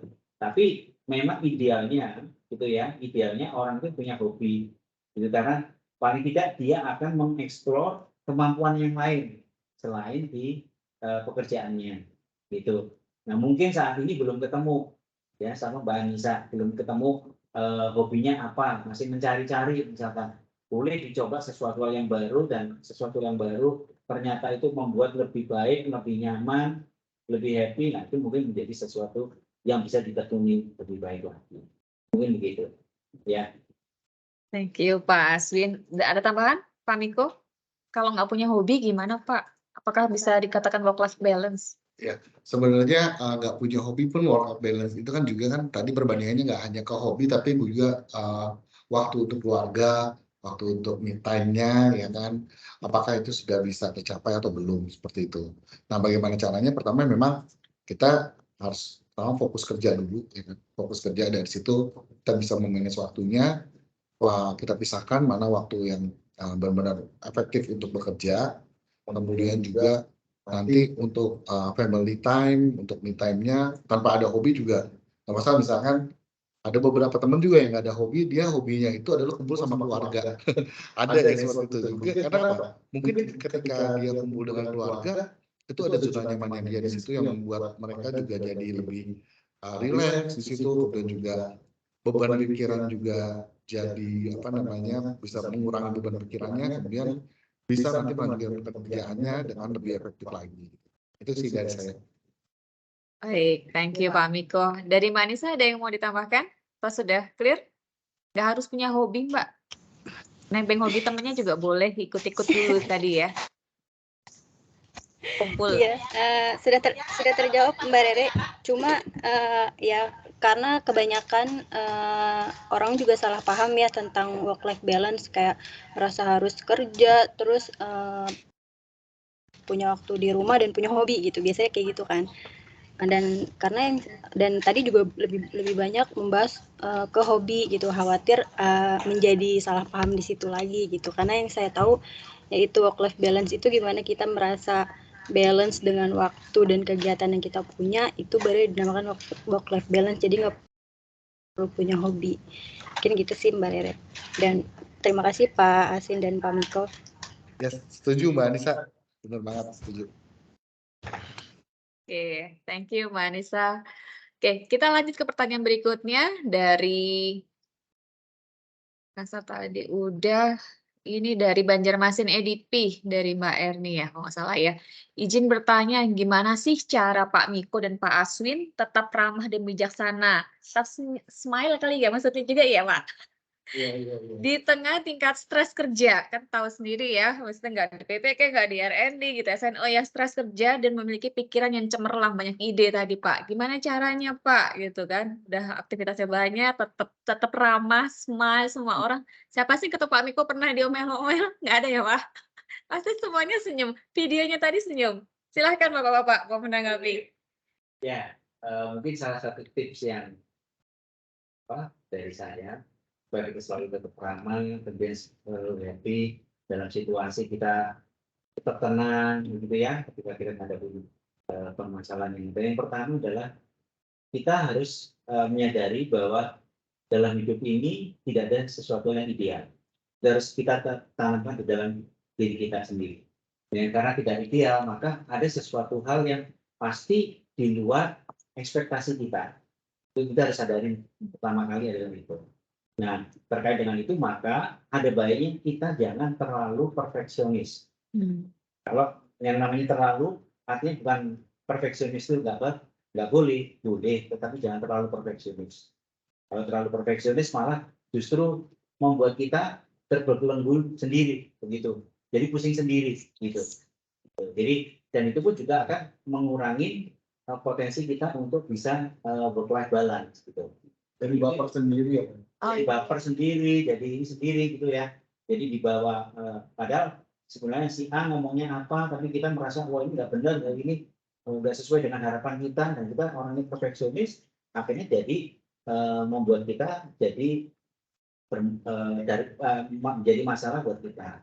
Itu yang pertama. Kemudian yang kedua adalah ya tadi seperti saya sampaikan tadi adalah kita harus selalu menjaga hubungan dengan semuanya, dengan rekan ataupun dengan siapa aja pun dengan baik. Nah, terkait dengan itu maka ya, salah satunya adalah kita harus selalu tersenyum ya, Bu Miko ya.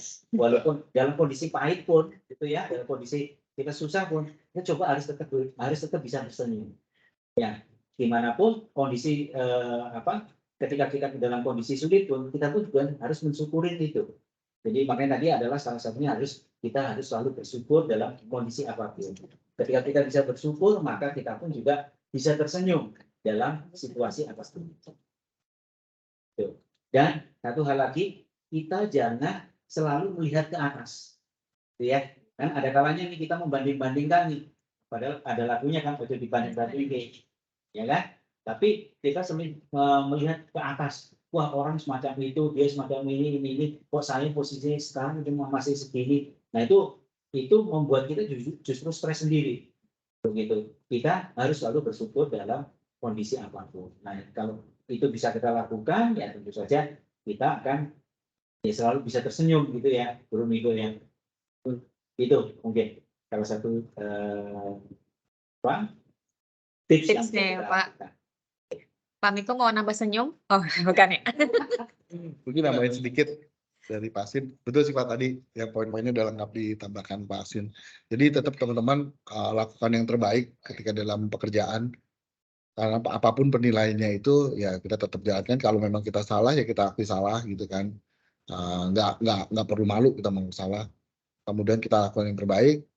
Kita tidak perlu mengharapkan orang itu membalasnya dengan yang baik juga, tapi kita udah siap seperti tadi Pak Asin bilang, kita nggak perlu perfeksionis gitu kan. Tetapi kita tetap konsisten aja gitu. Nih saya ambil contoh sedikit real story-nya kalau waktu saya di SPGM misalnya.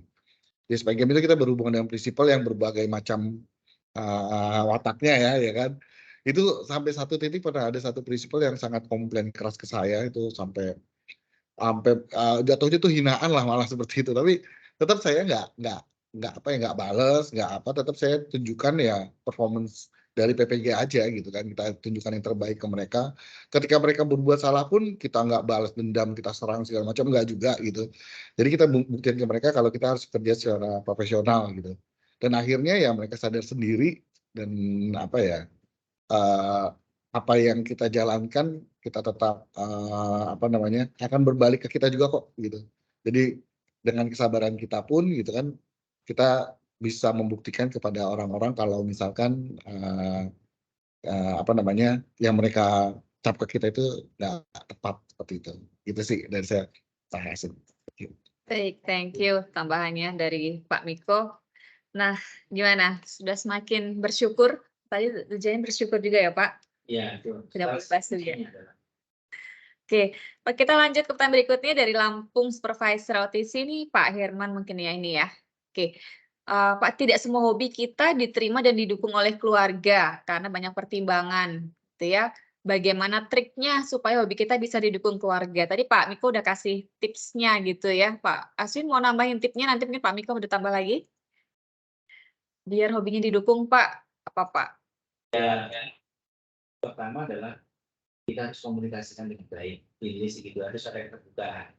Itu kita jelaskan dengan baik kenapa kita menyukai hobi itu, kemudian keberatan-keberatannya mereka di keluarga itu kalau ada keberatan mungkin bisa disampaikan. Jadi intinya adalah harus dikomunikasikan dengan baik. Jadi salah satu work-life balance tadi itu adalah hubungan kita dengan orang-orang terdekat kita itu harus baik, gitu ya. Kemudian kita harus komunikasinya harus baik sehingga tidak ada hal yang ditutup-tutupi begitu. Nah, kalau memang menurut kita tertarik dengan hobi itu, misalkan keluarga belum bisa mendukung, karena ternyata hobi ini butuh biaya relatif tinggi, sementara kita kondisinya sekarang masih belum memungkinkan, ya nggak apa-apa, itu kita terima. Jadi artinya apa? Itu kita tunda dulu, ya. Dan sambil kita justru itu menjadi pemicu kita supaya kita berprestasi di dalam bekerja, sehingga penghasilan kita lebih baik, kita bisa menjalankan hobi yang tertunda tadi. Itu bisa pendekatan semacam itu. Atau kalau memang dianggap hobi itu membahayakan, nah kalau membahayakan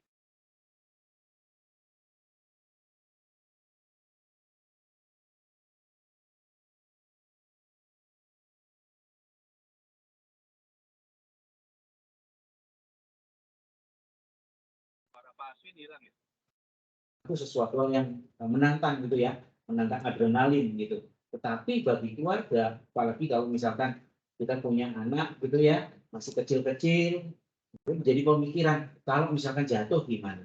Jadi kita tuh juga walaupun kita punya hobi itu, tetapi kalau keluarga melihat bahwa ini jangan sampai mengganggu kita, mengganggu keharmonisan keluarga, ya Pak, sebaiknya kita tidak jalankan.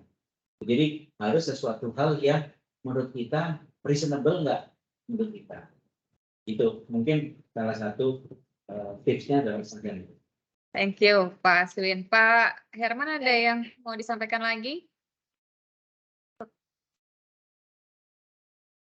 Bisa open mic Pak Herman kalau ada yang mau ditambahkan lagi. Cukup Bu, terima kasih Pak Aswin. Thank you Pak. Di sini Pak Edwin juga join nih. Bapak dipantau nih Pak. Oh, jangan pura-pura iya. Bercanda ya kita ya. Oke, baik. Kita lanjut ke pertanyaan berikutnya ya.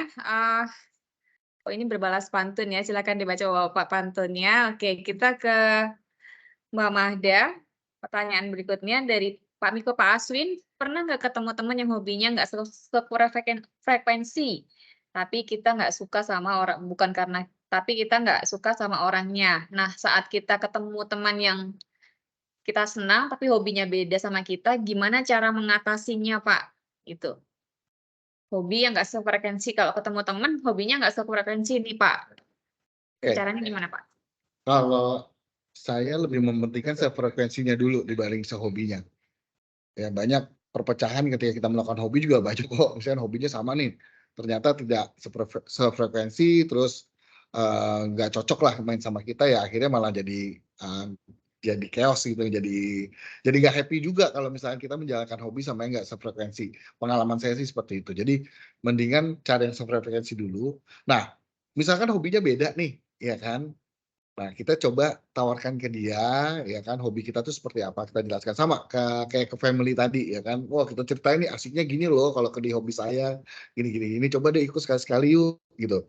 Karena sefrekuensi biasanya mereka, ah yaudah deh, yang penting ada elonya deh gitu, atau ada kamunya di situ, ya udah aku ikut aja deh gitu. Yang mau enak gak enak hobinya, kalau sudah sefrekuensi biasanya dia akan nikmatin. Nah, sebaliknya kita pun mencoba menggali hobinya dia.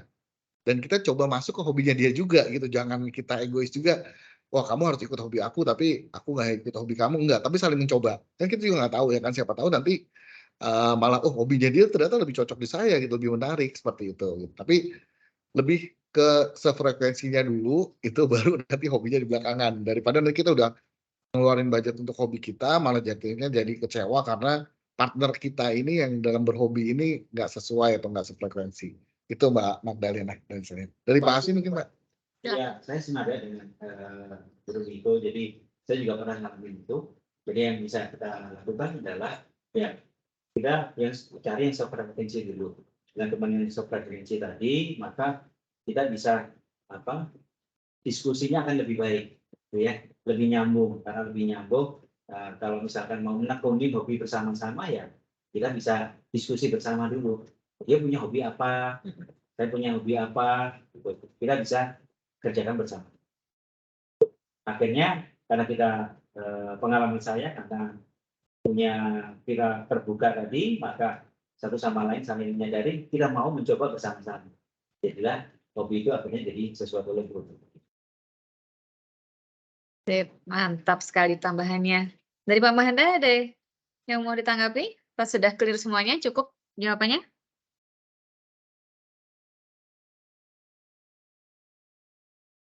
Sudah cukup, Mama Ada?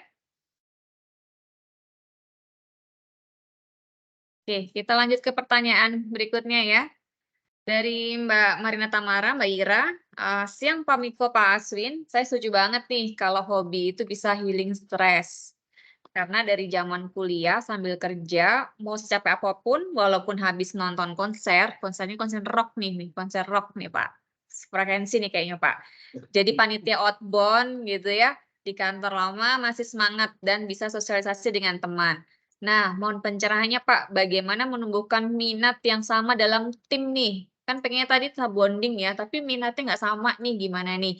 Terus jika ada personal yang kaku, kadang kan kayak gitu ada yang orangnya kan mungkin nggak banyak ngomong, mungkin bukan kaku kali ya, nggak banyak ngomong kali ya, nggak banyak sosialisasi kali ya gitu, seperti itu.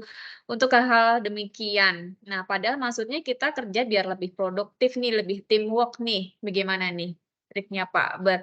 Ini berarti ngarahnya ke tim Pak, gimana membina biar timnya itu bisa work-life balance nih. Silahkan. Pak Miko dulu mau sharing atau? Ya, memang unik ya Mbak Ira. Kita ketika di dalam satu tim itu contoh kayak saya misalkan nggak bisa kita memaksakan kehendak kita juga ke teman-teman kita yang lain gitu, meskipun itu di tim kita gitu, di under kita, tapi kita juga mesti memahami juga tingkat kesenangan masing-masing personalnya ini nih. Contohnya misalkan ketika saya launching band atau kan saya sering manggung gitu kan. Nah itu saya udah undang nih tim saya, maksudnya datang yuk gitu ya kan. Karena hobinya bukan musik mungkin ya. Nggak ada yang datang Mbak, alhamdulillah ya kan. Padahal kalau tim saya datang pun itu udah tinggal makan minum gratis, nonton musik gitu kan. Mungkin kalau saya ngundangnya ke Mbak Ira sih pasti Mbak Ira datang ya. Ini saya ngundang ke tim saya Mbak gitu. Lu nggak ada yang datang tuh gitu. Jadi cara bondingnya saya aja gimana? nggak diundang Biasanya kita datang ya lakukan Pak Miko sesuatu ya. itu supaya mempererat bonding itu melakukan sesuatu bersama-sama. Contoh misalkan kadang saya suka pakai ruang meeting itu sekedar kayak misalkan membuat report bareng-bareng, ya kan bareng-bareng. Nah dari situ kan banyak komunikasi muncul ya kan, yang tadinya biasanya mereka di mejanya masing-masing. Nah ketika berkumpul itu kan udah mulai sering bercanda nih ya kan. Kalau tadi biasanya di depan laptop, ini kan samping kanan kiri depan itu kan ada temennya kayak gitu. Nah dari situ biasanya nanti contoh kayak kemarin akhirnya kita sepakati untuk camping gitu kan, glamping lah, lebih ke glamping bukan camping. Karena kalau camping ada yang, wah apa kalau camping lebih ribet gini-gini, oke. Kalau jalan-jalan sini ribet gini, akhirnya dari kita bersama-sama itu ya kan bareng-bareng kita putuskan nih, yuk kita mau ngapain, yuk kita bikin kegiatan apa yuk yang bisa bikin bareng-bareng gitu. Nggak cuma hanya camping atau mungkin yang lainnya juga bisa. Sekedar kayak makan siang bareng aja itu buat saya tuh bonding gitu. Meskipun bayar sendiri-sendiri ya gitu kan. Iya, itu kan bayar sendiri-sendiri, tapi itu bentuk apa ya, bentuk bonding yang bisa kita terapkan ke teman-teman di tim seperti itu. Jadi setelah itu biasanya sih kalau yang saya alami di tim saya tuh mereka nggak hitung-hitungan gitu. Kadang ketika ada satu yang berhalangan, ada sedang sakit atau kedukaan, teman-teman di tim tuh bisa saling backup kayak gitu. Jadi nggak yang ini kan pekerjaannya si Anu, ini pekerjaan si Anu tuh ya alhamdulillah nggak terjadi di tim saya ya seperti itu. Jadi ya memang mungkin kalau lihat, oh iya pantas saja Pak Miko timnya camping mulu gitu. Sebenarnya bukan di campingnya, tapi bagaimana kita mengisi waktu di kantor itu kalau ada waktu kosong yang kita bisa gunakan bareng-bareng, melakukan kegiatan bareng-bareng, nah kita lakukan di situ. Gitu. Insya Allah sih mudah-mudahan bondingnya mulai tergali tuh dari situ. Gitu. Itu dari saya sih Pak Asif. Agak kaku lagi, iya. Betul, dibecandain ketika lagi makan atau apa kan ledek-ledekin atau apa seperti itu. Udah macam-macam kalau itu. Dibecandain juga. Betul.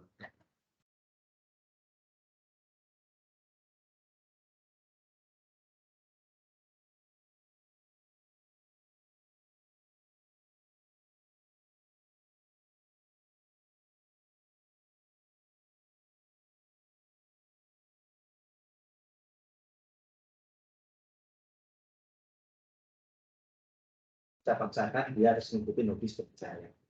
Tidak, tetapi kita yang terpenting ada keterbukaan satu sama lain.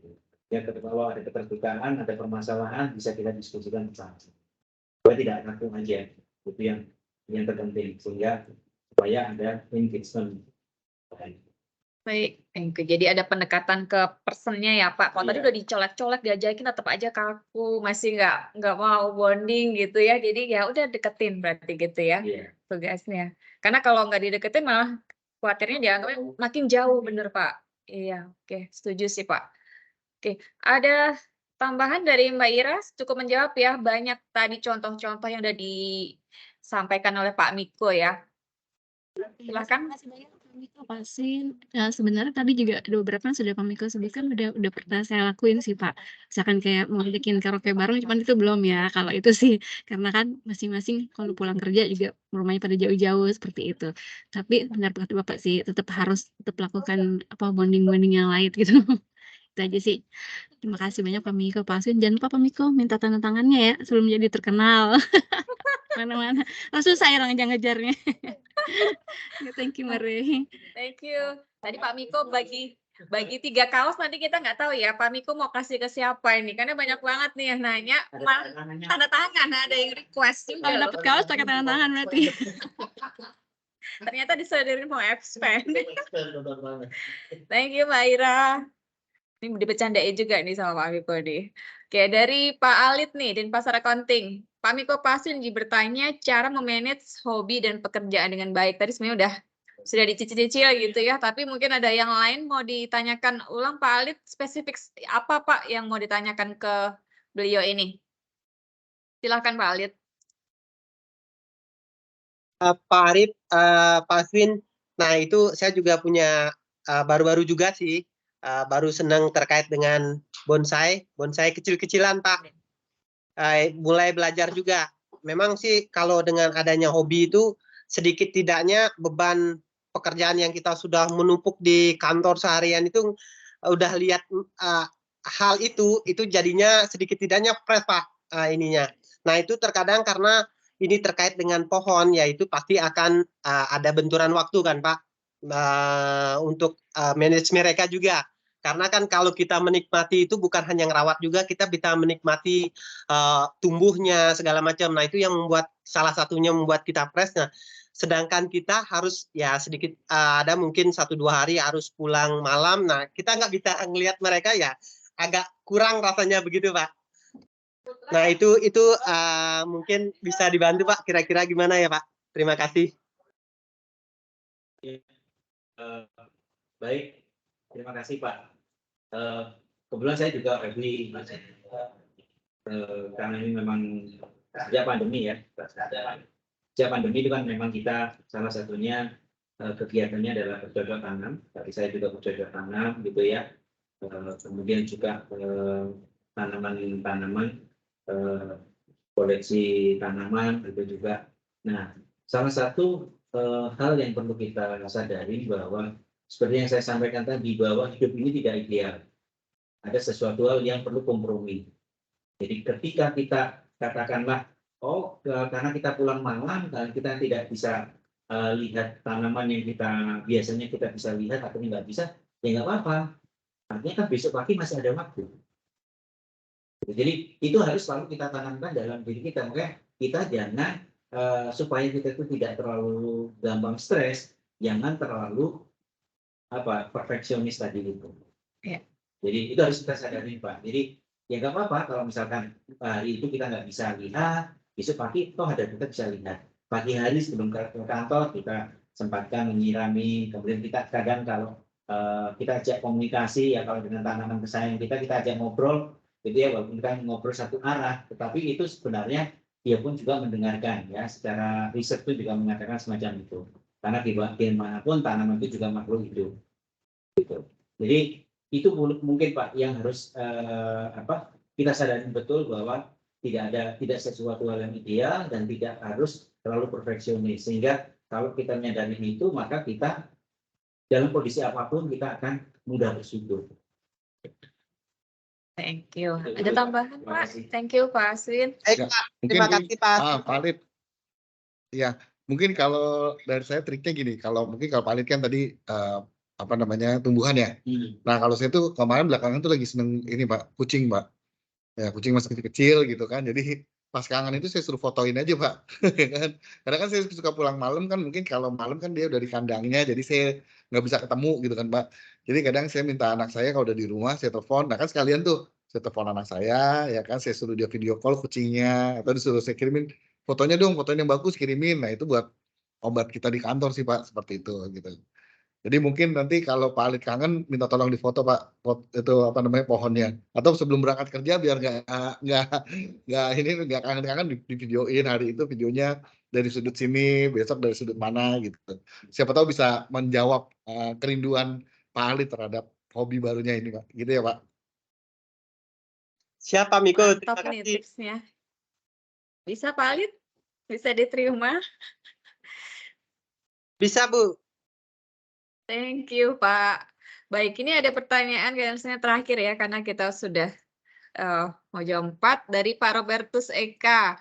Pak Asin, Pak Miko, terkadang klaster dalam hobi itu adalah ajang untuk menunjukkan kelas sosial seseorang nih, terkadang nih ya, bukan semuanya, terkadang. Apakah klaster tersebut masih dalam kategori yang baik, atau bagaimana nih cara kita menyikapinya? Silahkan Pak. Ya, ini Pak Robert. Salam kenal Pak Robert. Ya, jadi kalau tadi kan saya sampaikan juga ada orang yang hobinya itu jadi kayak buat pamer ya kan. Nah kita nggak perlu ngikutin Pak. Kayak misalkan kayak tadi Pak Bayu hobinya golf. Ya kan? Golf pasti kan kalau bisa ditanya aja nih ya kan. Mau kemana main golf? Wih pasti udah keren banget tuh Pak. Tapi karena hobi saya nggak atau passion saya nggak ke situ ya biasa aja buat saya gitu. Jadi kita nggak perlu menilai orangnya dari misalkan hobinya dia mau pamer nih kelasnya, wah nih saya hobinya apa gitu, ya biarin aja Pak gitu kan, kita nggak perlu ikutin juga gitu. Toh kita kayak Pak Robert kan hobinya futsal ya setahu saya ya, terus Pak Robert jago jadi kiper gitu, ya itu aja Pak Robert banggakan, nggak apa-apa karena nggak semua orang itu bisa jadi kiper yang bagus kok Pak, kayak Pak Robert gitu.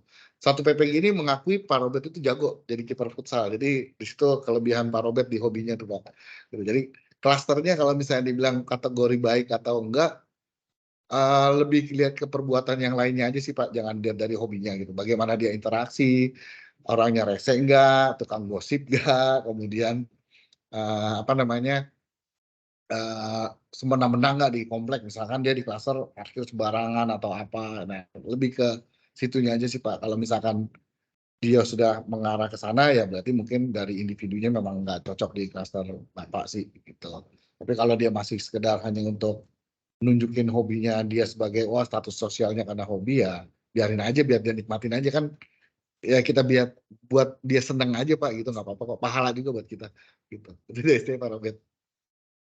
Setuju Pak, bisa jadi ladang pahala juga ya Pak. Orang lain pamer tapi kita juga tetap support. Oh bagus gitu. Keren. Gitu. Apa Pak? Bisa distraction saya. Silahkan Pak Aswin ada tambahan? Ya, nada tadi yang jadi intinya.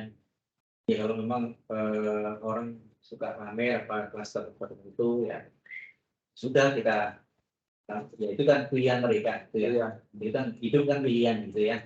Ya kalau memang pilihan mereka semacam itu ya kita hargai gitu. Yang penting kita kalau menurut kita itu kurang bagus buat kita ya kita nggak usah ikuti. Ini sih gitu. Jadi kita nggak harus ngikutin apa kata orang lain gitu. Apalagi masalah hobi. Kalau hobi ini menurut kita yang kita jalani adalah produktif, kita nyaman, kita happy, dan keluarga juga mendukung ya kita jalani. Tetapi kalau memang sudah keluarga yang mendukung ya mungkin bisa dipertimbangkan. Jadi intinya tidak harus mengikuti omongan orang gitu. Itu sih. Baik, thank you. Pak Robert, ada yang mau ditambahkan atau mau nyari pendukung di sini? Cukup Bu, tadinya mau ikut itu hobi Rubicon tapi jadi gagal gara-gara Pak Miko sama Pak Aswin jelasin.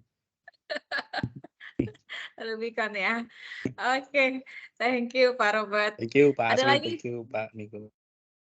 yang ingin menanggapi atau ada yang disampaikan lagi sebelum nanti kita saya nanti minta tipsnya ya Pak Miko, Pak Aswin, tipsnya apa nih sebelum kita closing nih? Ada lagi kah yang ingin bertanya di sini atau menanggapi? Atau Pak Edwin tadi kayaknya buka mic tapi nggak jadi? Enggak, tadi saya buka mic karena saya mau bilang sama Pak Robert juga, hobi yang bisa menaikkan kelas itu di pingpong sebetulnya Pak Robert. Pingpong. Oh, ini nyari pendukung kalau di sini nih sepertinya ini. Kalau ini harga diri Pak, bukan Harga diri. bukan kelas. Ya. Tambah satu Pak. Pak Aswin juga mau Pak berminat nih sekali-kali ya Pak. Boleh gitu kan? Boleh. Asal jangan di pingpong. Pokoknya apapun lah yang saya lihat kan dari Pak Aswin maupun Pak Miko, teman-teman yang lain di sini juga ya, termasuk yang tadi sempat bilang kalau nggak punya hobi gimana. Saya yakin pasti ada satu hal yang di luar rutinitas pekerjaan yang kalau dijalankan, didalami bisa menambah motivasi secara overall. Nanti setelah ini tipsnya silakan Pak Aswin dan Pak Miko yang lebih expert, terutama punya bidang seni mereka. Nah, tadi kan Pak Miko juga bilang bahwa memanggil timnya untuk ikut segala macam biasalah. Saya rasa yang perlu juga kita lakukan sebagai satu tim ini, kita perlu saling dukung ya. Sorry sedikit nambahin Re. Karena apa? Karena menurut saya yang selain keluarga terdekat mendukung, ya selain keluarga siapa lagi? Ya rekan-rekan kerjanya dan kita-kita ini gitu kan. Saya juga nggak terlalu suka band, tapi saya berapa kali hadir di Miko punya band. Saya nggak ngerti musik apa yang Miko mainkan gitu kan. Tapi buat saya ada salah satu mungkin bisa membantu dukungan moral ke Miko, terus kemudian ke teman-temannya. Dan saya juga bisa cerita ke orang lain kan, ternyata Miko punya hobi gini-gini, bagus loh, lain kali kalau kamu suka dan cocok silakan datang. Nah hal-hal yang seperti menurut saya kita pun di satu grup yang menurut saya keluarga besar Soho Group ini ya harus saling membantu dan mensupport. Bahkan acara event principal pun ketika kita lihat bahwa ada slot band, ada budget, saya tawarkan bukan ke band yang lain, saya tawarkan dulu, Miko kalau tim bandmu ada yang mau bisa masuk nggak? Saya bilang kan. Ya kayak gitu-gitu menurut saya bisa saling membantu ya. Sekarang sih mungkin bandnya Miko lebih mahal, jadi prinsipal kita udah nggak bisa bayar ya Miko ya. Ya itu aja, thank you. Thank you Pak Edwin. Baiklah, oke. Makin komplit ya, jadi didukung juga sama atasannya, sama lingkungannya, sama keluarganya itu makin lengkap gitu ya. Jadi memang harus ada dukungan kalau menurut saya juga ya dari beberapa teman-teman yang ngobrol gitu ya, memang harus didukung nih, ada rekan kerja atasannya juga mendukung.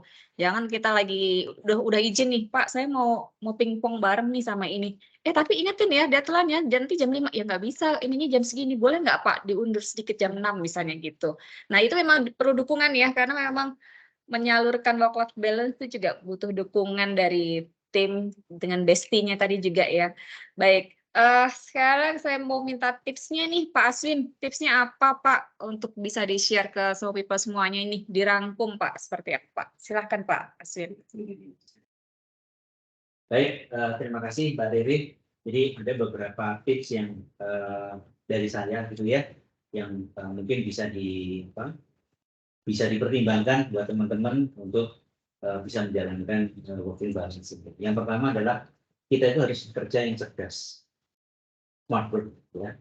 Jadi makanya kalau di teman-teman ke R&D ada di lorong itu saya tuh ada tulisan smart work, not work smarter, not harder.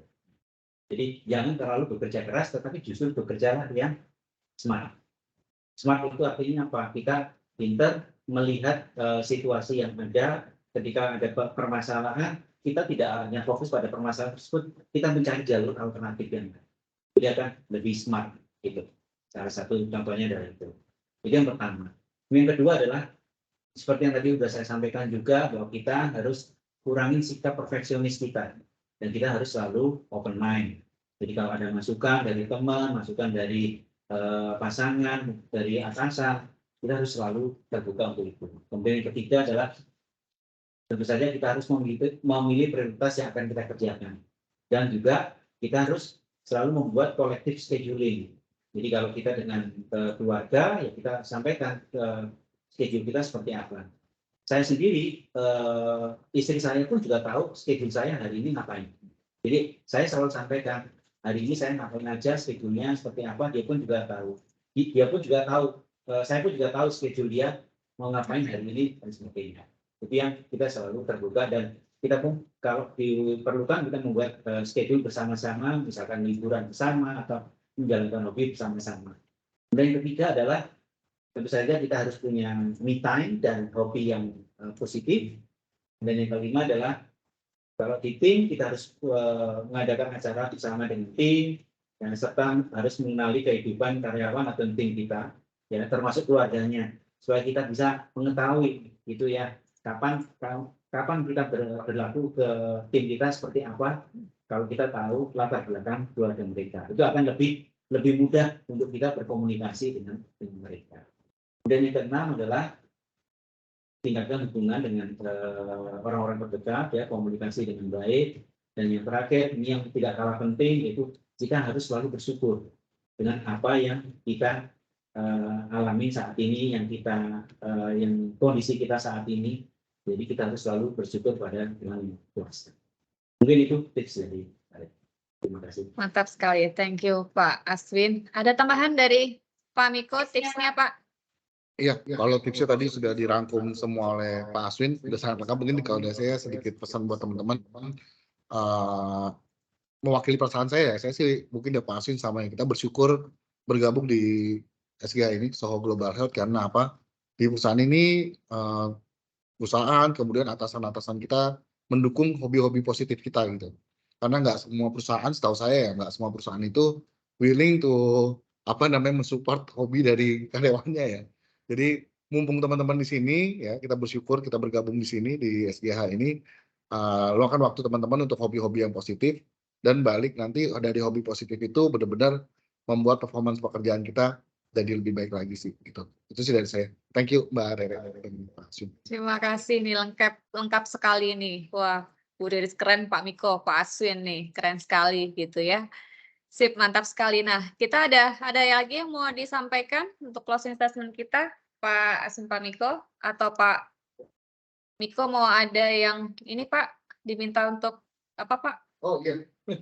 Oh iya. Nah, di sini juga kan dapat ini privilege untuk mempromosikan single terbaru band saya nih teman-teman. Jadi minta tolong dibantu untuk di subscribe dan di like, di share juga. Untuk di YouTube-nya nanti bisa pakai keyword autofiksi. itu auto oksigen akan keluar, nanti tinggal klik aja di situ. Untuk di Instagramnya kita ada autofiksi.official, itu bisa Anda bantu di follow juga, jadi bisa tahu juga jadwal panggung, kemudian juga jadwal kegiatan dari saya yang autofiksi. Itu. Terima kasih Pak Rere udah dikasih waktu untuk beriklan di sini. Thank you. Ya, mungkin teman-teman. Ya boleh. Jadi menurut saya sangat ya sama Miko ini ya. Kait-kait dengan kegiatan dengan pekerjaannya yang sangat sibuk, tapi dia pun juga berhasil launching singlenya. Jadi bagi seorang musisi, bagi seorang pemain musik, impiannya adalah dia bisa launching lagu sendiri. Jadi bukan hanya memainkan orang lain. Jadi kalau saya kelas-kelasnya masih jauh di bawah Miko, karena Miko sudah bisa berhasil membuat lagu, bisa launching, bisa komersial. Itu sesuatu yang harus kita kasih applause ya buat Miko. Salut itu dan saya mungkin yang termasuk salah satu yang pertama yang subscribe dan juga promosikan lagu-lagunya Miko ke teman-teman saya. Karena sebagai rasa salut dan juga sebagai bestie ya, itu yang saya lakukan. Jadi sekali lagi selamat Miko, nanti jangan lupa saya tanda tangan. Thank you. Baik. Oke. Tadi Pak Robert mau ada yang dikomentari atau mau nanya ulang, Pak Robert raise hand? Atau kepencet, Pak? Halo Pak Robert? Atau kepencet kali ya? Oke. Karena saya udah lengkap sekali ya rekan-rekan semuanya ya. Terima kasih juga untuk tipsnya dari Pak Aswin dan juga Pak Miko ya. Jadi saya berterima kasih untuk sesi kali ini, Pak Aswin, Pak Miko udah banyak sharing. Jadi kali ini benar-benar full kita sharing, ngobrol ya, nggak banyak presentasi gitu ya, dan sangat mengena ya, banyak tips-tipsnya juga diberikan oleh dua leader kita, bahkan sangat menginspirasi nih. Saya sering mengamati juga, kan kita ada Soul Global Head, Soul People ya, jadi kita juga lihat nih, beliau berdua ini aktif nih. Jadi ketika melakukan tadi work-life balance di-share gitu. Kenapa? Buat menumbuhkan juga sih yang lain, siapa tahu terinspirasi, siapa tahu berbagi kebahagiaan juga ya Pak tadi ya Pak. Berbagi kebahagiaan. Kalau yang sedih ya mungkin nggak di-share kadang gitu. Misalnya kan kita nggak perlu misalnya gitu ya. Tapi justru yang senang selalu dibagi gitu ya. Saya sangat appreciate sekali dengan leader kita ini. Dan semoga apa yang kita dapatkan hari ini ya bisa semakin menginspirasi kita dimanapun gitu kayak. Jadi nggak hanya di distribution, nggak hanya di SNO gitu ya, nggak hanya di HR misalnya, seperti itu, menginspirasi dan tularkan juga kepada rekan-rekan yang lain gitu ya. Terima kasih Pak Aswin, Pak Miko, pokoknya itu luar biasa. Dan tak lupa ya teman-teman semua, terkadang tuntutan perkembangan bisnis ataupun workload memaksa pekerja untuk bekerja keras tadi ya, demi mendapatkan hasil yang maksimal, bahkan dituntut lebih-lebih gitu ya. Sayangnya hal tersebut membuat kita mengesampingkan waktu pribadi termasuk waktu sosial, kadang seperti itu ya. Tapi dengan sharing kali ini, rasanya semoga kita semua bisa mulai menyadari pentingnya menjaga keseimbangan antara bekerja dan waktu lainnya agar work-life balance. Kenapa? Agar hidupnya lebih bahagia, bisa mengatur waktu, bisa mengatur energi ya tadi terusnya, khususnya ya energinya Pak Miko sama Pak Aswin ini nggak ada habisnya tadi gitu ya. Seimbang antara pekerjaan, rekreasi juga keluarga, dan ujungnya adalah lebih produktif nih. Nah nanti Pak Miko mau bagi apa kaos, mau dipilih sekarang atau mau nanti Pak yang 3 nanti ya. Jadi kita lihat nanti ya. Nanti saya akan infokan siapa yang dapatkan kaos 3 ya tadi Pak. 3, dan nanti ada juga gimmick dari HR 2. Nanti kita akan pilih, banyak sekali pesertanya hari ini yang banyak ya. Terima kasih untuk semuanya, dan sekali lagi semoga kita semua bisa work-life balance ya rekan-rekan semua. Akhir kata, saya Rere, izin undur diri dari SGH Webinar Series. Selamat melanjutkan aktivitas. Sampai berjumpa kembali di SGH Webinar Series berikutnya. Salam sehat, salam produktif. Oke, boleh kalau terakhir, kalau ada yang ini, bagaimana nih setelah mendengar ini semua? Apakah bisa mempengaruhi produktivitas karyawan? Jawabannya apa sekarang? Silakan. Terima kasih rekan-rekan semuanya. Selamat sore. Sore. Selamat sore semuanya. Thank you Pak Aswin, Pak Miko for sharing. Thank you Pak Bayu. Terima kasih Pak Bayu. Terima kasih Pak Bayu. Pak Bayu ini golok pada. Oh banyak kan dia masih ada golf, mancing,